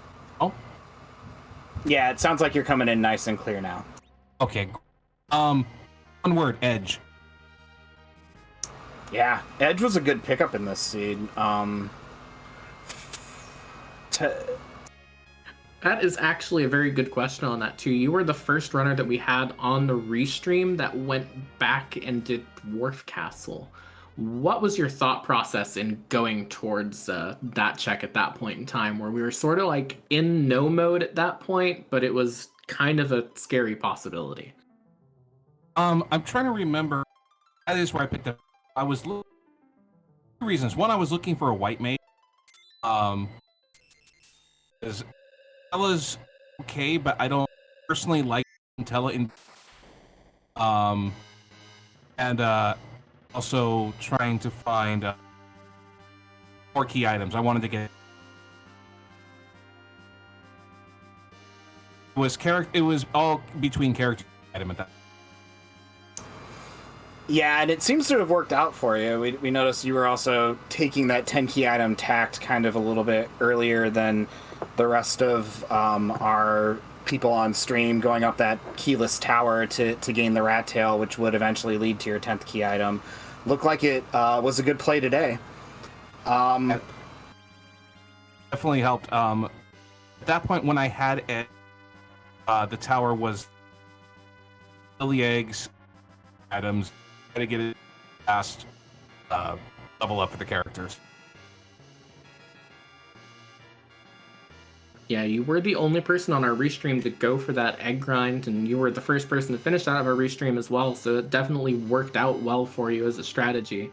And really, you really definitely used that edge very well. Yeah, if I'll get it, because of the fact that we can't buy Sirens or Pockets, if I find an edge, I'll go steal the Sirens for all the different.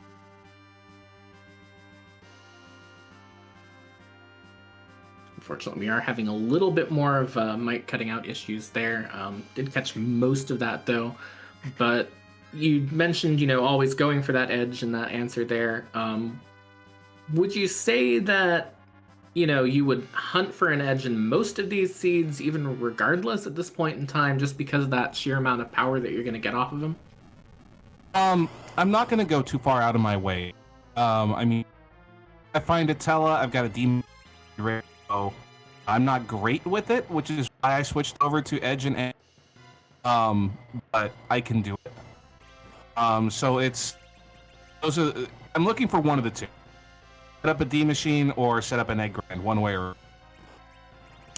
Yeah, and on the nice seed that Dathis rolled for us today, that seems to have turned out to have to get an option, and you took the eggs, and Elven Sorrow took the took the D machines, and so it's interesting how those different paths played out. Any other thoughts about the early game routing once we had underground access and Pan? How talk us through your thought process from kind of exploding there at the beginning. If I've got the on the I find them and the magma key, I'll definitely go straight down underground, up, go over to Arch, freak, go back up. I did go back up top and continue on from there. It's just it's worth, to me, it's worth breaking off and going right away. I will always loot down in the Fame Arch if it's a possibility there.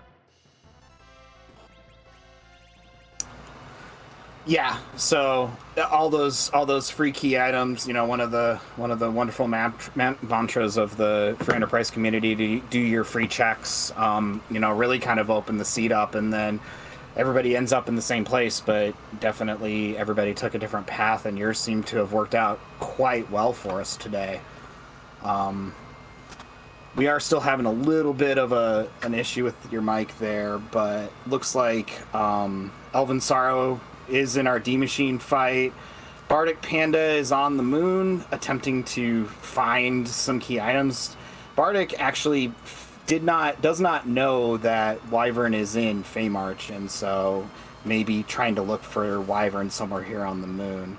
And then Marty is also on the moon getting geared up for Zoromus.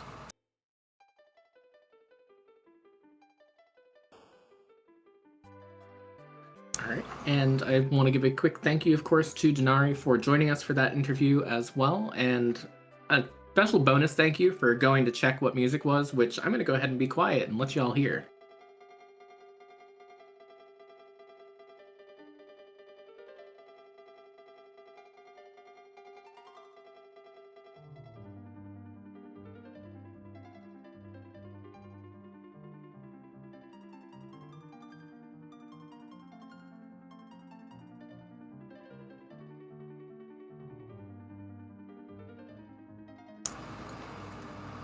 Who was second and fourth again?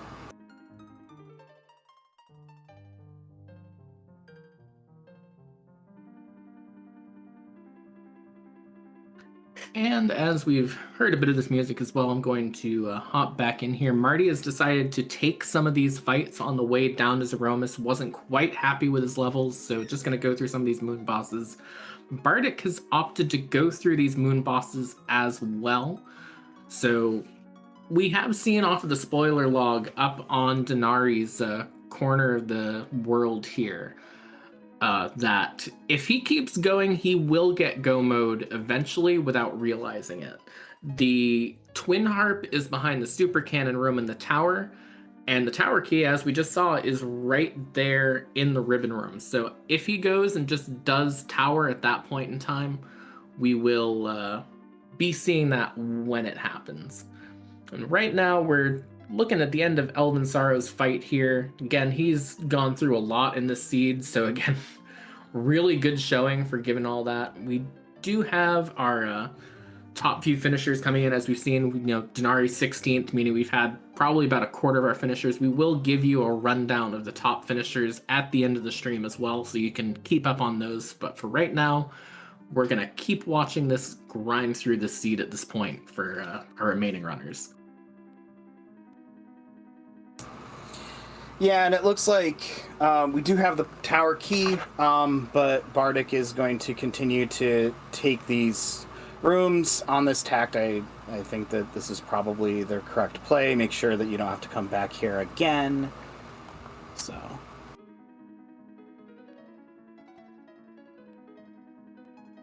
Yeah, definitely. He seems unhappy with the experience he has. He might not quite have Rydia to nuke yet, I don't believe, and that might be playing a big part into going for these as well.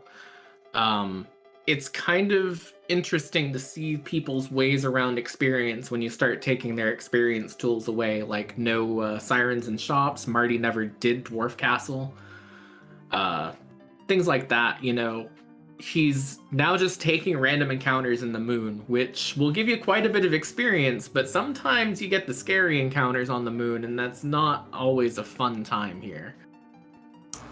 Yeah, and you don't have as much control over what you're going to meet, right? So you don't know exactly how to come into the fight prepared, and that can always spell some concern even at the levels that Marty is at here.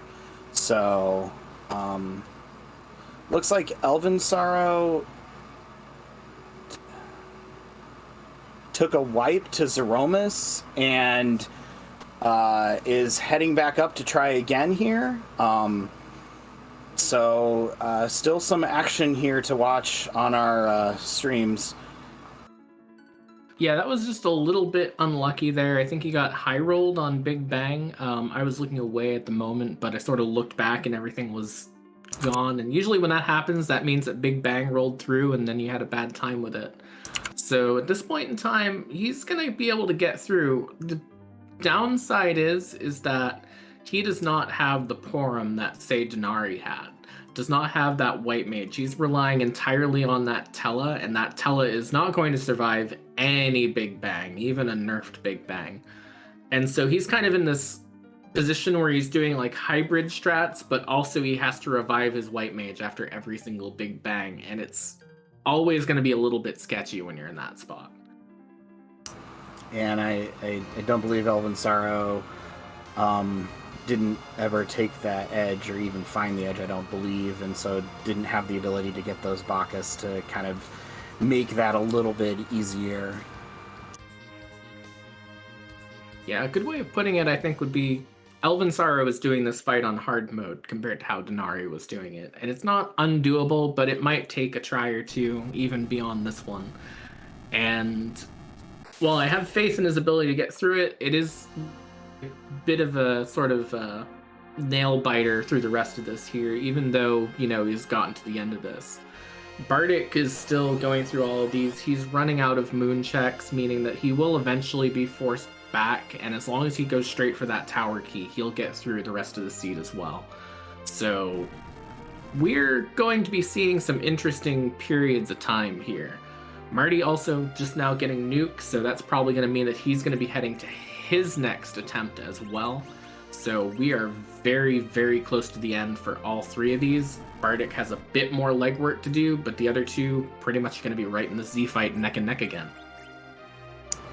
I have to say, I love Piggy strats there on the officer. I haven't seen that one before, but watching the officer turned into a pig and run away, gaining some extra levels. Hopefully we'll head back to the blue planet soon and either find our harp and do it that way, or go ahead and check that Feymarch Sparkle since we haven't found it up here on the moon. I think that's the big question, is if you're in Bardic's shoes and you're pretty much committed to not going back to Feymarch, I think we can pretty much say at this point in time that going back to Feymarch is never going to happen for him. The question becomes, it's easy to say from our perspective where we have the knowledge that just go down and do Tower Key, but the question is, does he full clear Moon in the hopes of finding a pass or finding something else that will help later, or in the hopes of finding that Wyvern, because again, he does not know where it is?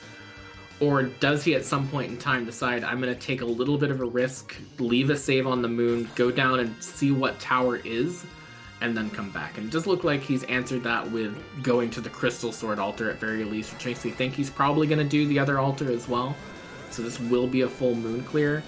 But there's always those little decisions going on. Even if we, up from our perspective of seeing 4 runners at once, know what the right answer, quote unquote, is, he's still making a lot of decisions right at this moment.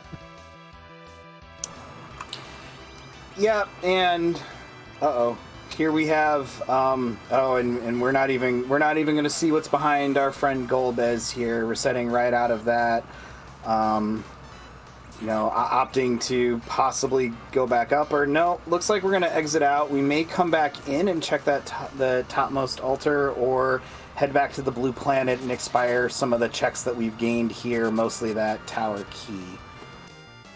There's a sort of interesting thing about Golbez in this particular flag set.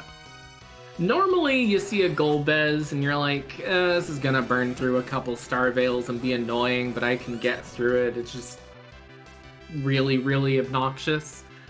You can't buy Star Veils in this flag set because we have the no J items and shops flag on. So he might not actually even have the Star Veils to get through that fight the easier way around. And so resetting out of it is definitely a smart play in that case, because why spend all that time on Golbez when even chancing that tower key check is going to be a lot quicker at this point? Yeah, I think I would concur. I'm okay leaving that check, and at some point, if I have to go back there to finish the seed, then that's just sort of the decisions we've made. Looks like Marty is still working on some of the bosses here in the Lunar Subterrane. Elven Sorrow is getting through the Z fight. Looked like we took a nerf Big Bang. Looks like we're set up here. Hopefully we can make it this time. We have our white mage up, so that's always important. Yep, and meanwhile, up at this Mirasame altar, we have found his pasta-based highness, Leviathan, King Leviathan, up here on the moon. So this is a nice, easy fight compared to the other ones. It's definitely the better of the 2 danger noodles to find up here at this point in time. So this should be an easy fight, and then the question will be, first of all, I don't remember if this altar drops anything from watching the spoiler log up on Denari's side, but secondly, where do you go? If you do reset out, if this is nothing, do you decide, well, I gotta bite the bullet and go for this Golbez? Or at that point in time, do you go back and check? And with a package, now you're adding a boss check into that as well. Looks like we're gonna exit that out just in case. I guess you gotta check if Wyvern is behind the package there. That's maybe a check you go make. I still think you go do the tower key. The keys, it's the bottom floor. It's a pretty quick check here, but we'll see where Bardic decides to go while Marty takes care of some of these King Ryus. Looks like our Tellah dropped again, but that's probably just happened a whole bunch here on Elven Sorrow's side. Definitely. a difficult fight. Bardic now, actually it looks like he's going to go and check the Mist Cave for bosses at this point in time. Has not checked those yet, so definitely another smart play there, as long as he remembers to drop a save outside so he's not resetting from further back. Or just, takes out these Dark Imps because they're nothing. I think with this, it looks like Elven Sorrow has decided to use Palom as a chemist here and just throw Cure 3s, and it looks like he's using nukes to nerf the Big Bangs as well. Or, no, he is reflecting the nukes. So this next Big Bang is going to be spicy again. But he can get through it at this point. He really just needs to do all that damage, and that is the sheer calculation left. Can I do enough damage before this boss kills me? Yep, and just trying to avoid what we often in the community will call the wombo combo of getting big banged and then immediately getting meteoed can sometimes spell some disaster for our runners if that's what happens. Yeah, no one likes the spicy meatball combo platter at any point in time. It's just, it doesn't sound good. It's not something you order. It's just something that's on the menu so they can say they have it at this point in time. And really, no one's ever ordered it before. They're really just here for garlic bread for the most part. And the garlic bread in this case is just getting through this fight. Yep, and it looks like we're doing a pretty good job here of getting our nerfs on and everything. So, looks like we may be able to make it through this fight. That Big Bang was definitely nerfed and definitely didn't do quite as much damage. For those of you listening who may not know, Zoromus, as we discussed earlier, is the hardest fight in the game, and part of that is the scripting that Zoromus has. And one of the things that you can do is if you use magic on Zoromus and he needs to counter you, he will set his magic power down so that the nuke that comes out does not completely wipe out any, a huge character. And you can use that so that the Big Bang uses that same magic damage and effectively make the Big Bangs not quite so big, but they're still pretty powerful even when you do manage to pull it off. Definitely. I mean, Big Bang is always going to be a threat, but the sheer technical skill that Elven Sorrow is showing there, again, as you said, nerfing all of these to make sure that he can get through it is definitely sizable. Timing those can be a little bit trickier than you're used to, than you might think, because it sounds easy, just land it when it shakes, but there's a lot going on in this fight at all points, so it is definitely a skill you have to learn. And it's different at every battle speed too, and so there's 6 different ways to learn, or 5, you can't really do it on battle speed 1, but there's several different ways. And we do have rocks, so it looks like Elvin is in the last phase of Zoromus. We'll make it through while Marty enters his Zoromus fight. Gonna get set up here, gonna throw the rock soon, get the good news about being a fool and taking down the Dragon Lord. Definitely, and in Marty's case, it's definitely going to be one of those true Dragon Quest situations in which, Dragon Lord is scary, but also everything leading up to it is really annoying to get through if you're like me and only played this game when you're about 10. So, really, sometimes the danger is the fights along the way in this case.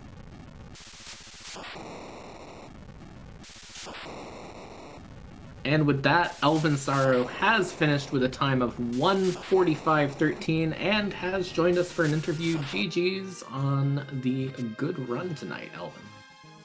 Hello. Thank you for the GG. You guys can hear me all right? Yeah, you sound great. So, talk us through that seed. How are you feeling right now?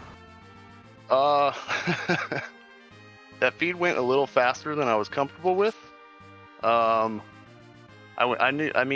done D machines before, haven't done them super often, and that one I went into a little sloppy, and I think you all saw how much time that ended up costing me, but I decided I'm gonna finish the seed anyway, so I just did it again, went a little better prepared. I think the second time went a little smoother, and then in the end it went all right. Yeah, we definitely picked up on that, and it was, we very much felt for you when the first time, and we saw with Kane and trying to keep Callum up and trying to keep everybody there and just not being able to quite do it. And I was just hoping. Yeah. But I was seeing it wasn't going to happen. The agility situation just wasn't having it, and they weren't getting lifed with enough HP. So, but you got back there. You know, you got back into the fight, got your levels, got through, and you are second place on our restream team tonight. And 38th is a pretty respectable place out of our field of 78 runners. So that's 50%. That's still really good. yeah, overall it wasn't bad. And then again, I took a bit of a kind of nasty wipe on Z. Again, I kind of went in there sloppy because obviously I was behind at that point. But I mean, that's part of racing, though. You just gotta practice, calm down the next time you go in. Just take it slow, and you'll get through it. But I wasn't about to give up. Yeah, it's and we really appreciate it. It's been great watching. So as far as your decision making after that, where do you think the seed took you after you kind of finished your D Machine grind? Talk us through kind of those decisions. Well, after the D Machine, so the first D Machine grind, I think I got through 10 or 11. I wasn't counting exactly, but I was actually going to try to get Palom up to nuke as well. But since I took the wipe, I was like, you know what? I'm just going to get rid of the nuke. And then on my way, I realized I need to get some Cure 3s because I didn't have really any healer. I did buy a Sura. I didn't end up using it though because I realized only Rydia can cast a nuke. I considered doing a couple checks for characters, but I was like, you know what? Let's just go. Let's see what we can do. I think I can work my way through it. And that's partly why I also slowed the battle speed down to 6 just to give me some time. And it still caused me a wipe the first time, don't get me wrong, but the second time, you get a little used to it. It is what it is, but I got through. Yeah, you got through pretty good. Enth, do you have any questions for Elvin Sorrow? I sure do. My biggest question is around your party composition.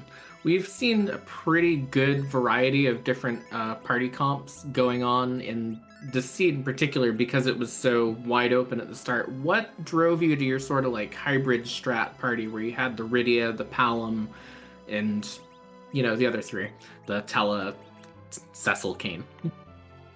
It was eventually like I saw that I could potentially have 2 nuke casters, so that's mostly what I was going for. Eddie did good to start with, but unfortunately he didn't make the final cut. I was really hoping for a real white mage. But again, just I figured what's with the levels on Kane and Cecil, trying to get the other 2 to nuke, that worst comes to worst, I can make one of them just toss Cure 3s around, and that did work the second time. But I really wish I had a real white mage there. Yeah, and I do believe our white mage was hiding in Baron, if I'm not mistaken. Could have picked up a Porum there, but Baron? I don't think I even got the Baron key. Yeah, there was some interesting chains that went on. I think the Baron key was at Dwarf Castle, which had an edge in it. And there was like 2 different routes. There was the route that you went down, which was the just go through the seed at this point because I'm already in go mode route. And there was the go do a bunch of other checks and try and find different characters because I don't like this party route. See, I almost did that too. I almost went to Dwarf because I'm a big fan of Dwarf Castle. And then if I went there, found the Baron key, and then found an edge and a white mage, I would have been so much happier. But I was in go mode, so I was like, I just got to do it. Just got to do it. Definitely, and I again want to say, first of all, very good job on the resilience after that D Machine incident, but also you did a very good job towards the end of the seed catching up time too. You were the 3rd runner to finish the Wyvern fight, and then were the 2nd to enter the Zoromus fight that we had on stream, so you had caught up quite a bit of that time too. So I just wanted to also say, GG's on running the end of that race very well, because you caught up a lot of time towards the end there. Yeah, well, thanks. That Wyvern actually had me a little nervous, but I knew he can only throw out nukes so fast that one way or another I was getting through. But I was glad I checked it first and realized he was just going to throw a Venom rather than something terribly rude. Yeah, and I think that helped you out, because not all of our runners on stream checked that and knew that the Wyvern was sitting there in the Fame Arch ready to be defeated. So definitely probably made your routing a little bit different than everybody else's. So it looks like Marty has ended his run, and so Elvin, Sarah, do you have any other final thoughts? I mean, not really. Definitely had a lot of fun, and I was glad to see the turnout. Yesterday was crazy, but today is even crazier. It's good to see this many people racing, a lot of new faces. And I just want to thank all y'all, the restreamers, everyone that's watching, everyone on commentation. Just thank you all for hanging out and making this such an awesome community to hang out in. Yeah, and thank you for agreeing to be one of our featured restreamers or featured runners today. It was very enjoyable to see you and everybody else go through the seed. So thank you. All right, thanks guys. Have a good night. Thank you, you too. And with that, as we mentioned, Marty has forfeited, unfortunately, after a rough seed. Will be joining us for an interview here in a couple moments. Speaking of which, Marty, GG's. Okay, well, yeah, thanks. I screwed up really badly. So why don't we start with just what your first rough thoughts on the seed were and go from there? Because from what we were seeing up on this end, we didn't actually see those mistakes ourselves. So I'm interested in where your thought process was, because I think you ran a very, very good race. I think my biggest issue with just how I ran this, and I think where my mistake was that ended up just putting me in such a bad spot at the end, there's when I checked elements and I saw there was King Queen Evelyn, I immediately took it. My setup was to slingshot that Radia off of that D machine, and I was my idea was to get absurd levels, but I got baited, basically, by the two freebies up there, and I took them before I did my D machine, and then I saved over my save file, and then I don't have the slingshot, I barely cut out I barely put a dent inside, the amount of D machines I would need to do, so, I tried to, undercut it, but the issue with that is, it's just my agility was really bad, and I just wasn't over-leveled enough that I just could not care about agility, so that's what ended up causing me to just be in such a bad spot. And, at the end there, I just realized, wait, the only way I want to finish this is if I go back to Giant for a third time, and then do a D machine to, level 70, and I'm just not doing that on Restream. That's not... it's not fun to watch. I would say, though, that I think your routing and your pathing up to that point was pretty on point. I think that as we were watching the early parts of the seed before you were succumbed to the Sirens' call of King and Queen at Elements, I think you did pretty good. Do you have any interesting choices that you want to go through before the Giant happened? It's all a blur. To be perfectly honest with you, I was panicking, I think the moment I got Magma Key, it started getting very stressful, and then I don't know. It's all a blur, and it was a very panicky scene, and then when I realized I had go mode, it was just oh, good lord, and then bad things happened. It opened up really quick there with the opening pan and then the early Magma Key. Those interesting free trucks early certainly contributed to an interesting run there, but yeah, I mean, I like Nth said, we didn't see a lot of issue up here in the booth, and I think you did really well. Well, thank you about that, but thank you. I don't know. I think the roughest part of this flag set's always the weird and wacky agility situations and the weird Z fights that it throws you into, and I definitely got screwed over by that in this. So yeah. think that's the part that's been giving me the most trouble during practice, for sure, so... There was I guess I'm not too angry. There was one other decision point I wanted to ask about that sort of defined like what we saw on the restream. And that there was sort of two schools of thought about how to go through the flag after you got that go mode. And one was the one that you took, which is, this is the party that I have at this point, I'm going to carry it through to the end. And the other one was, I'm going to go hunt for characters. What led you to decide to just sort of keep the party you had and push that through instead of trying to find something else? I thought, you know, I have, like, I already had, first I wanted to see if I could find an edge. That was the main thing, so I did, like, the quick checks. But once I found that radia, I realized, like, okay, I can overlevel and have, you know, 2 nukes. And I think that's, I think if I overlevel, and I'm from some of, like, the race spoilers I've seen, like, you can make that work, even with, like, a really high agility cane. So that was my idea. It's like, okay, I have this radia here, I have, you know, 2 nukes. I don't really, like, I can get 2 nukes, and, you know, like, this Cecil might be able to help. I don't know. I still I didn't have the clearest picture of a Z fight in my mind at the time, but 2 nukes were definitely involved in that, and I just thought, like, if I slingshot this radia, you know, I don't need anything else. If I felt like going for something else, I just thought, like, this Yang, if I, you know, slingshot him, he will just have infinity HP, and that can also be really helpful. So I don't know, it felt like it would have been a bit of a time sink to do something like Dwarf Castle or hunt for more key items. Although I definitely considered it, since if getting to 10 key items was very helpful, wishing would have been great.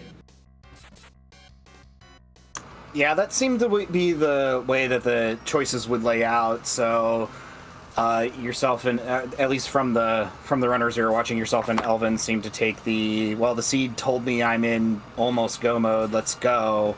And then Denari and Bardic decided to kind of do what ended up being Dwarf Castle to Baron, and then sort of around some other checks, picking up an Edge and a Porum, and some other items there. I definitely had a little bit of a scare moment when I realized I was on Moon and I didn't have like a Cure 3s or anything like that. I was like, how am I gonna heal? So that was also another thing that ended up being a problem there, but you know.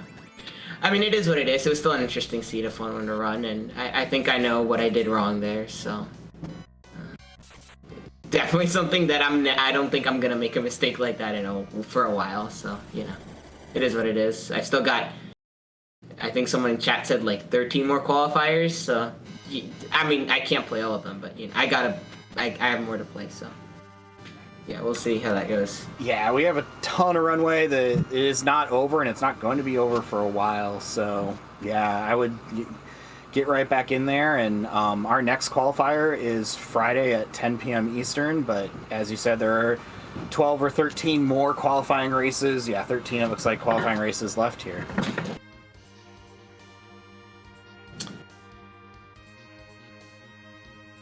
Definitely. And Marty, did you have any final thoughts before we let you go for the evening? No, just thank you for having me on Restream. That was, you know, it's always fun to do this, even though I did end up forfeiting, but, you know, it is what it is. Yeah, thanks for having me, and, yeah, good luck to the people that are going to play these. Absolutely. Good luck to you and your future qualifiers. Thank you. Bye. So, back on our stream, it looks like Bardic has wiped Zoromus once or reset out of it, and is heading up to our Zoromus fight again. While we get set back up and become a fool once again, I do want to shout out our restream team again. Dathis on the stream, Lamia pushing the buttons.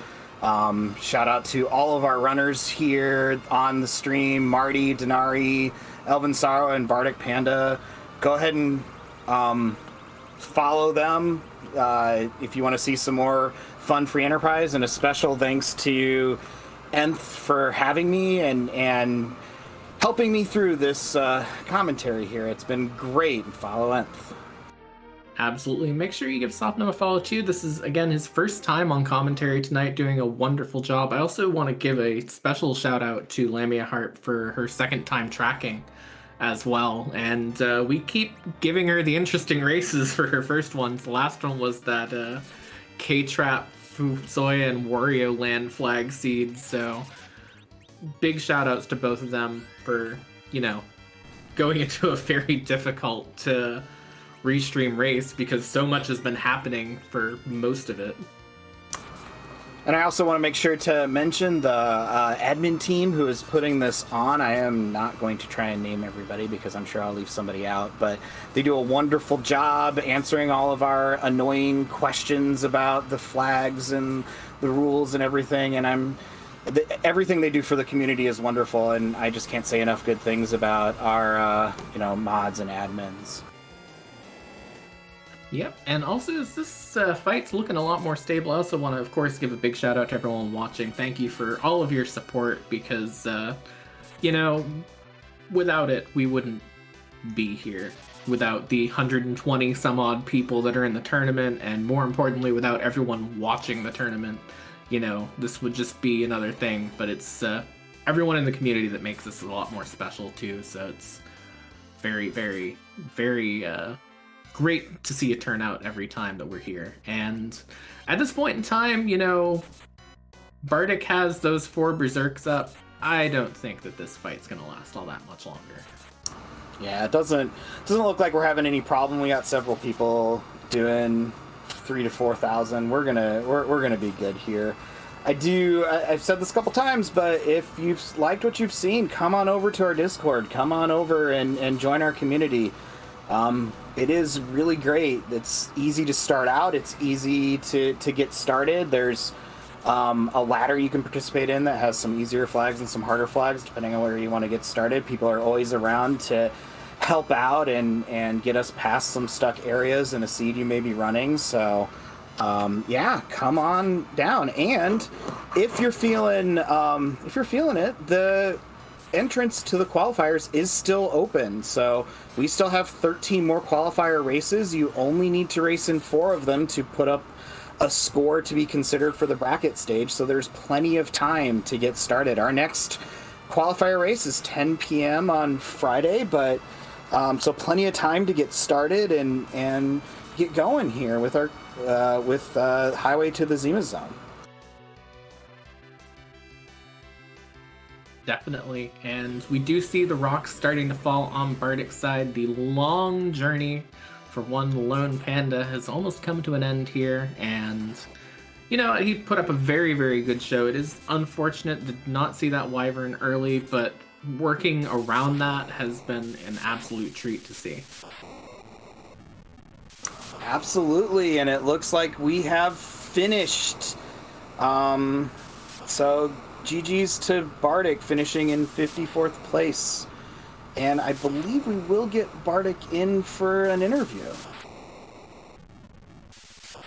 That we will very shortly here. And speaking of which, joining us for an interview is Bardic Panda. GG's on the run tonight. Yeah, not as good as I could have done, but one of my best times. So yeah, talk us through that. Talk us through your decision making in the seed. I think the big problem is that when I first saw the sparkle at Feymarch, I didn't really consider checking it for some reason to make sure if it was Wyvern. And I was just like, no, I don't want to fight a sparkle there right now. And then kept forgetting to go back and check it. Yep, that did seem to be some of the difference there. Otherwise, your path through the seed followed, Denari, who was our first place finisher on stream, pretty closely through the various checks after the pan into Dwarf Castle and to Baron. So, if I had just gone back to check Wyvern before I went to the moon, then I could have just headed down from there. Absolutely. But yeah, that was the problem. Yeah, but I still, you put forth a really good race here, and was certainly exciting for all of us here to watch. And Really appreciate having you stream or race for us, and it's been really nice. I look forward to seeing the VOD and seeing what I can learn from it. Now, I did have a bit of a question here that I've sort of been asking everyone, and that is around your party composition. Now, you went way harder on Berserkers than anyone else in the seed. You were the only player to take the Yang. You took the Edge, obviously, and like that. Walk us through your thought process on the party composition, because I think you had a very strong party for that Z fight there. Well, for one, I just have a heavy bias towards a Zerker party when I can. Mages are great, but setting up reflect strats and everything, I always feel a bit iffy on. But the physical bias isn't something I just have in this game. It's something that goes in when I play other things as well. Yeah, definitely. I'm exactly the same when I'm playing this. You hand me 4 Berserkers and anything that knows Berserk, I'm like, well, I know what my party is for the rest of the seed, and make this work anyways. So definitely, agree with the thought process there. I would have greatly preferred a Rosa to a Porum, but you work with what you have. If I'd remembered to do the Silk Web in the first Z fight, then I might have beaten it that time, but I completely forgot I had it. Yeah, and I don't blame you there. There was a lot to keep track of in that seed. And we actually know there was no Rosa to be found this time. There was an old man on the giant, so... Yeah, by the time I got there, I was like, the only thing I have left I can check is giant for a character, and I don't want to go in there unless I have to. I'm not a fan of going into giant unless I have to for some reason. Yeah, I think that's a very, very common sentiment shared across the community. Nth, do you have any more questions for Bardic? No, I just want to say GG's on that race. Things get forgotten all the time. It happens. I've forgotten stuff like that all before, and you ran a really amazing race outside of that, and it's unfortunate. I look forward to seeing you in the future qualifiers too, because I think you're going to do very well in those. Well, I can't do worse than my first one yesterday. I mean, you can't do worse than me. I'm not even bothering to participate. I was going to say, you're talking to 2 people who aren't going to enter at all, so you're doing better than we are already here, so... All right, I look forward to trying, and I'm planning on getting in as much practice as I can with the qualifiers. Excellent. So, yep. Thank you for talking to us today, and thank you for running. Hope to see you again soon. Go ahead. I was just gonna say thanks to you too. All right, and with that is going to be the end of our interview with Bardic Panda. I want to give a quick rundown for those of you who are still with us, of course, for the results of the race tonight. As you all know, this was not the only 4 runners that we had in this race. We had a total of 78 show up for this second qualifier. And to give you a quick rundown of the top 6, the first place finisher was a Stone Dingley with a time of 1:08:02. Second place, 12 seconds behind with a time of 1:08:14 was Microcorgs. In third place was Baka Shinobi with a time of 1:11:40. In fourth place was Sentient Flatbread with a time of 1:13:02. And then right behind him was Dusty Griff with fifth place, 1:13:47. And rounding out our top 6 was Zoe Vermillion, and V put up a time of 1:14:57 today. So GG's to all of them. Absolutely, and GG's to everybody who raced today. Looking forward to seeing everybody the next time a race happens. I believe that we are going to raid RPG Limit Break now, and thank you everybody for watching. Yep, thank you everyone, and remember, no spoilers for this race tonight if you hop over with this raid, and hope you enjoyed the second instance of Dragon Lord you're going to see, because we're heading over for some Dragon Warrior randomizer.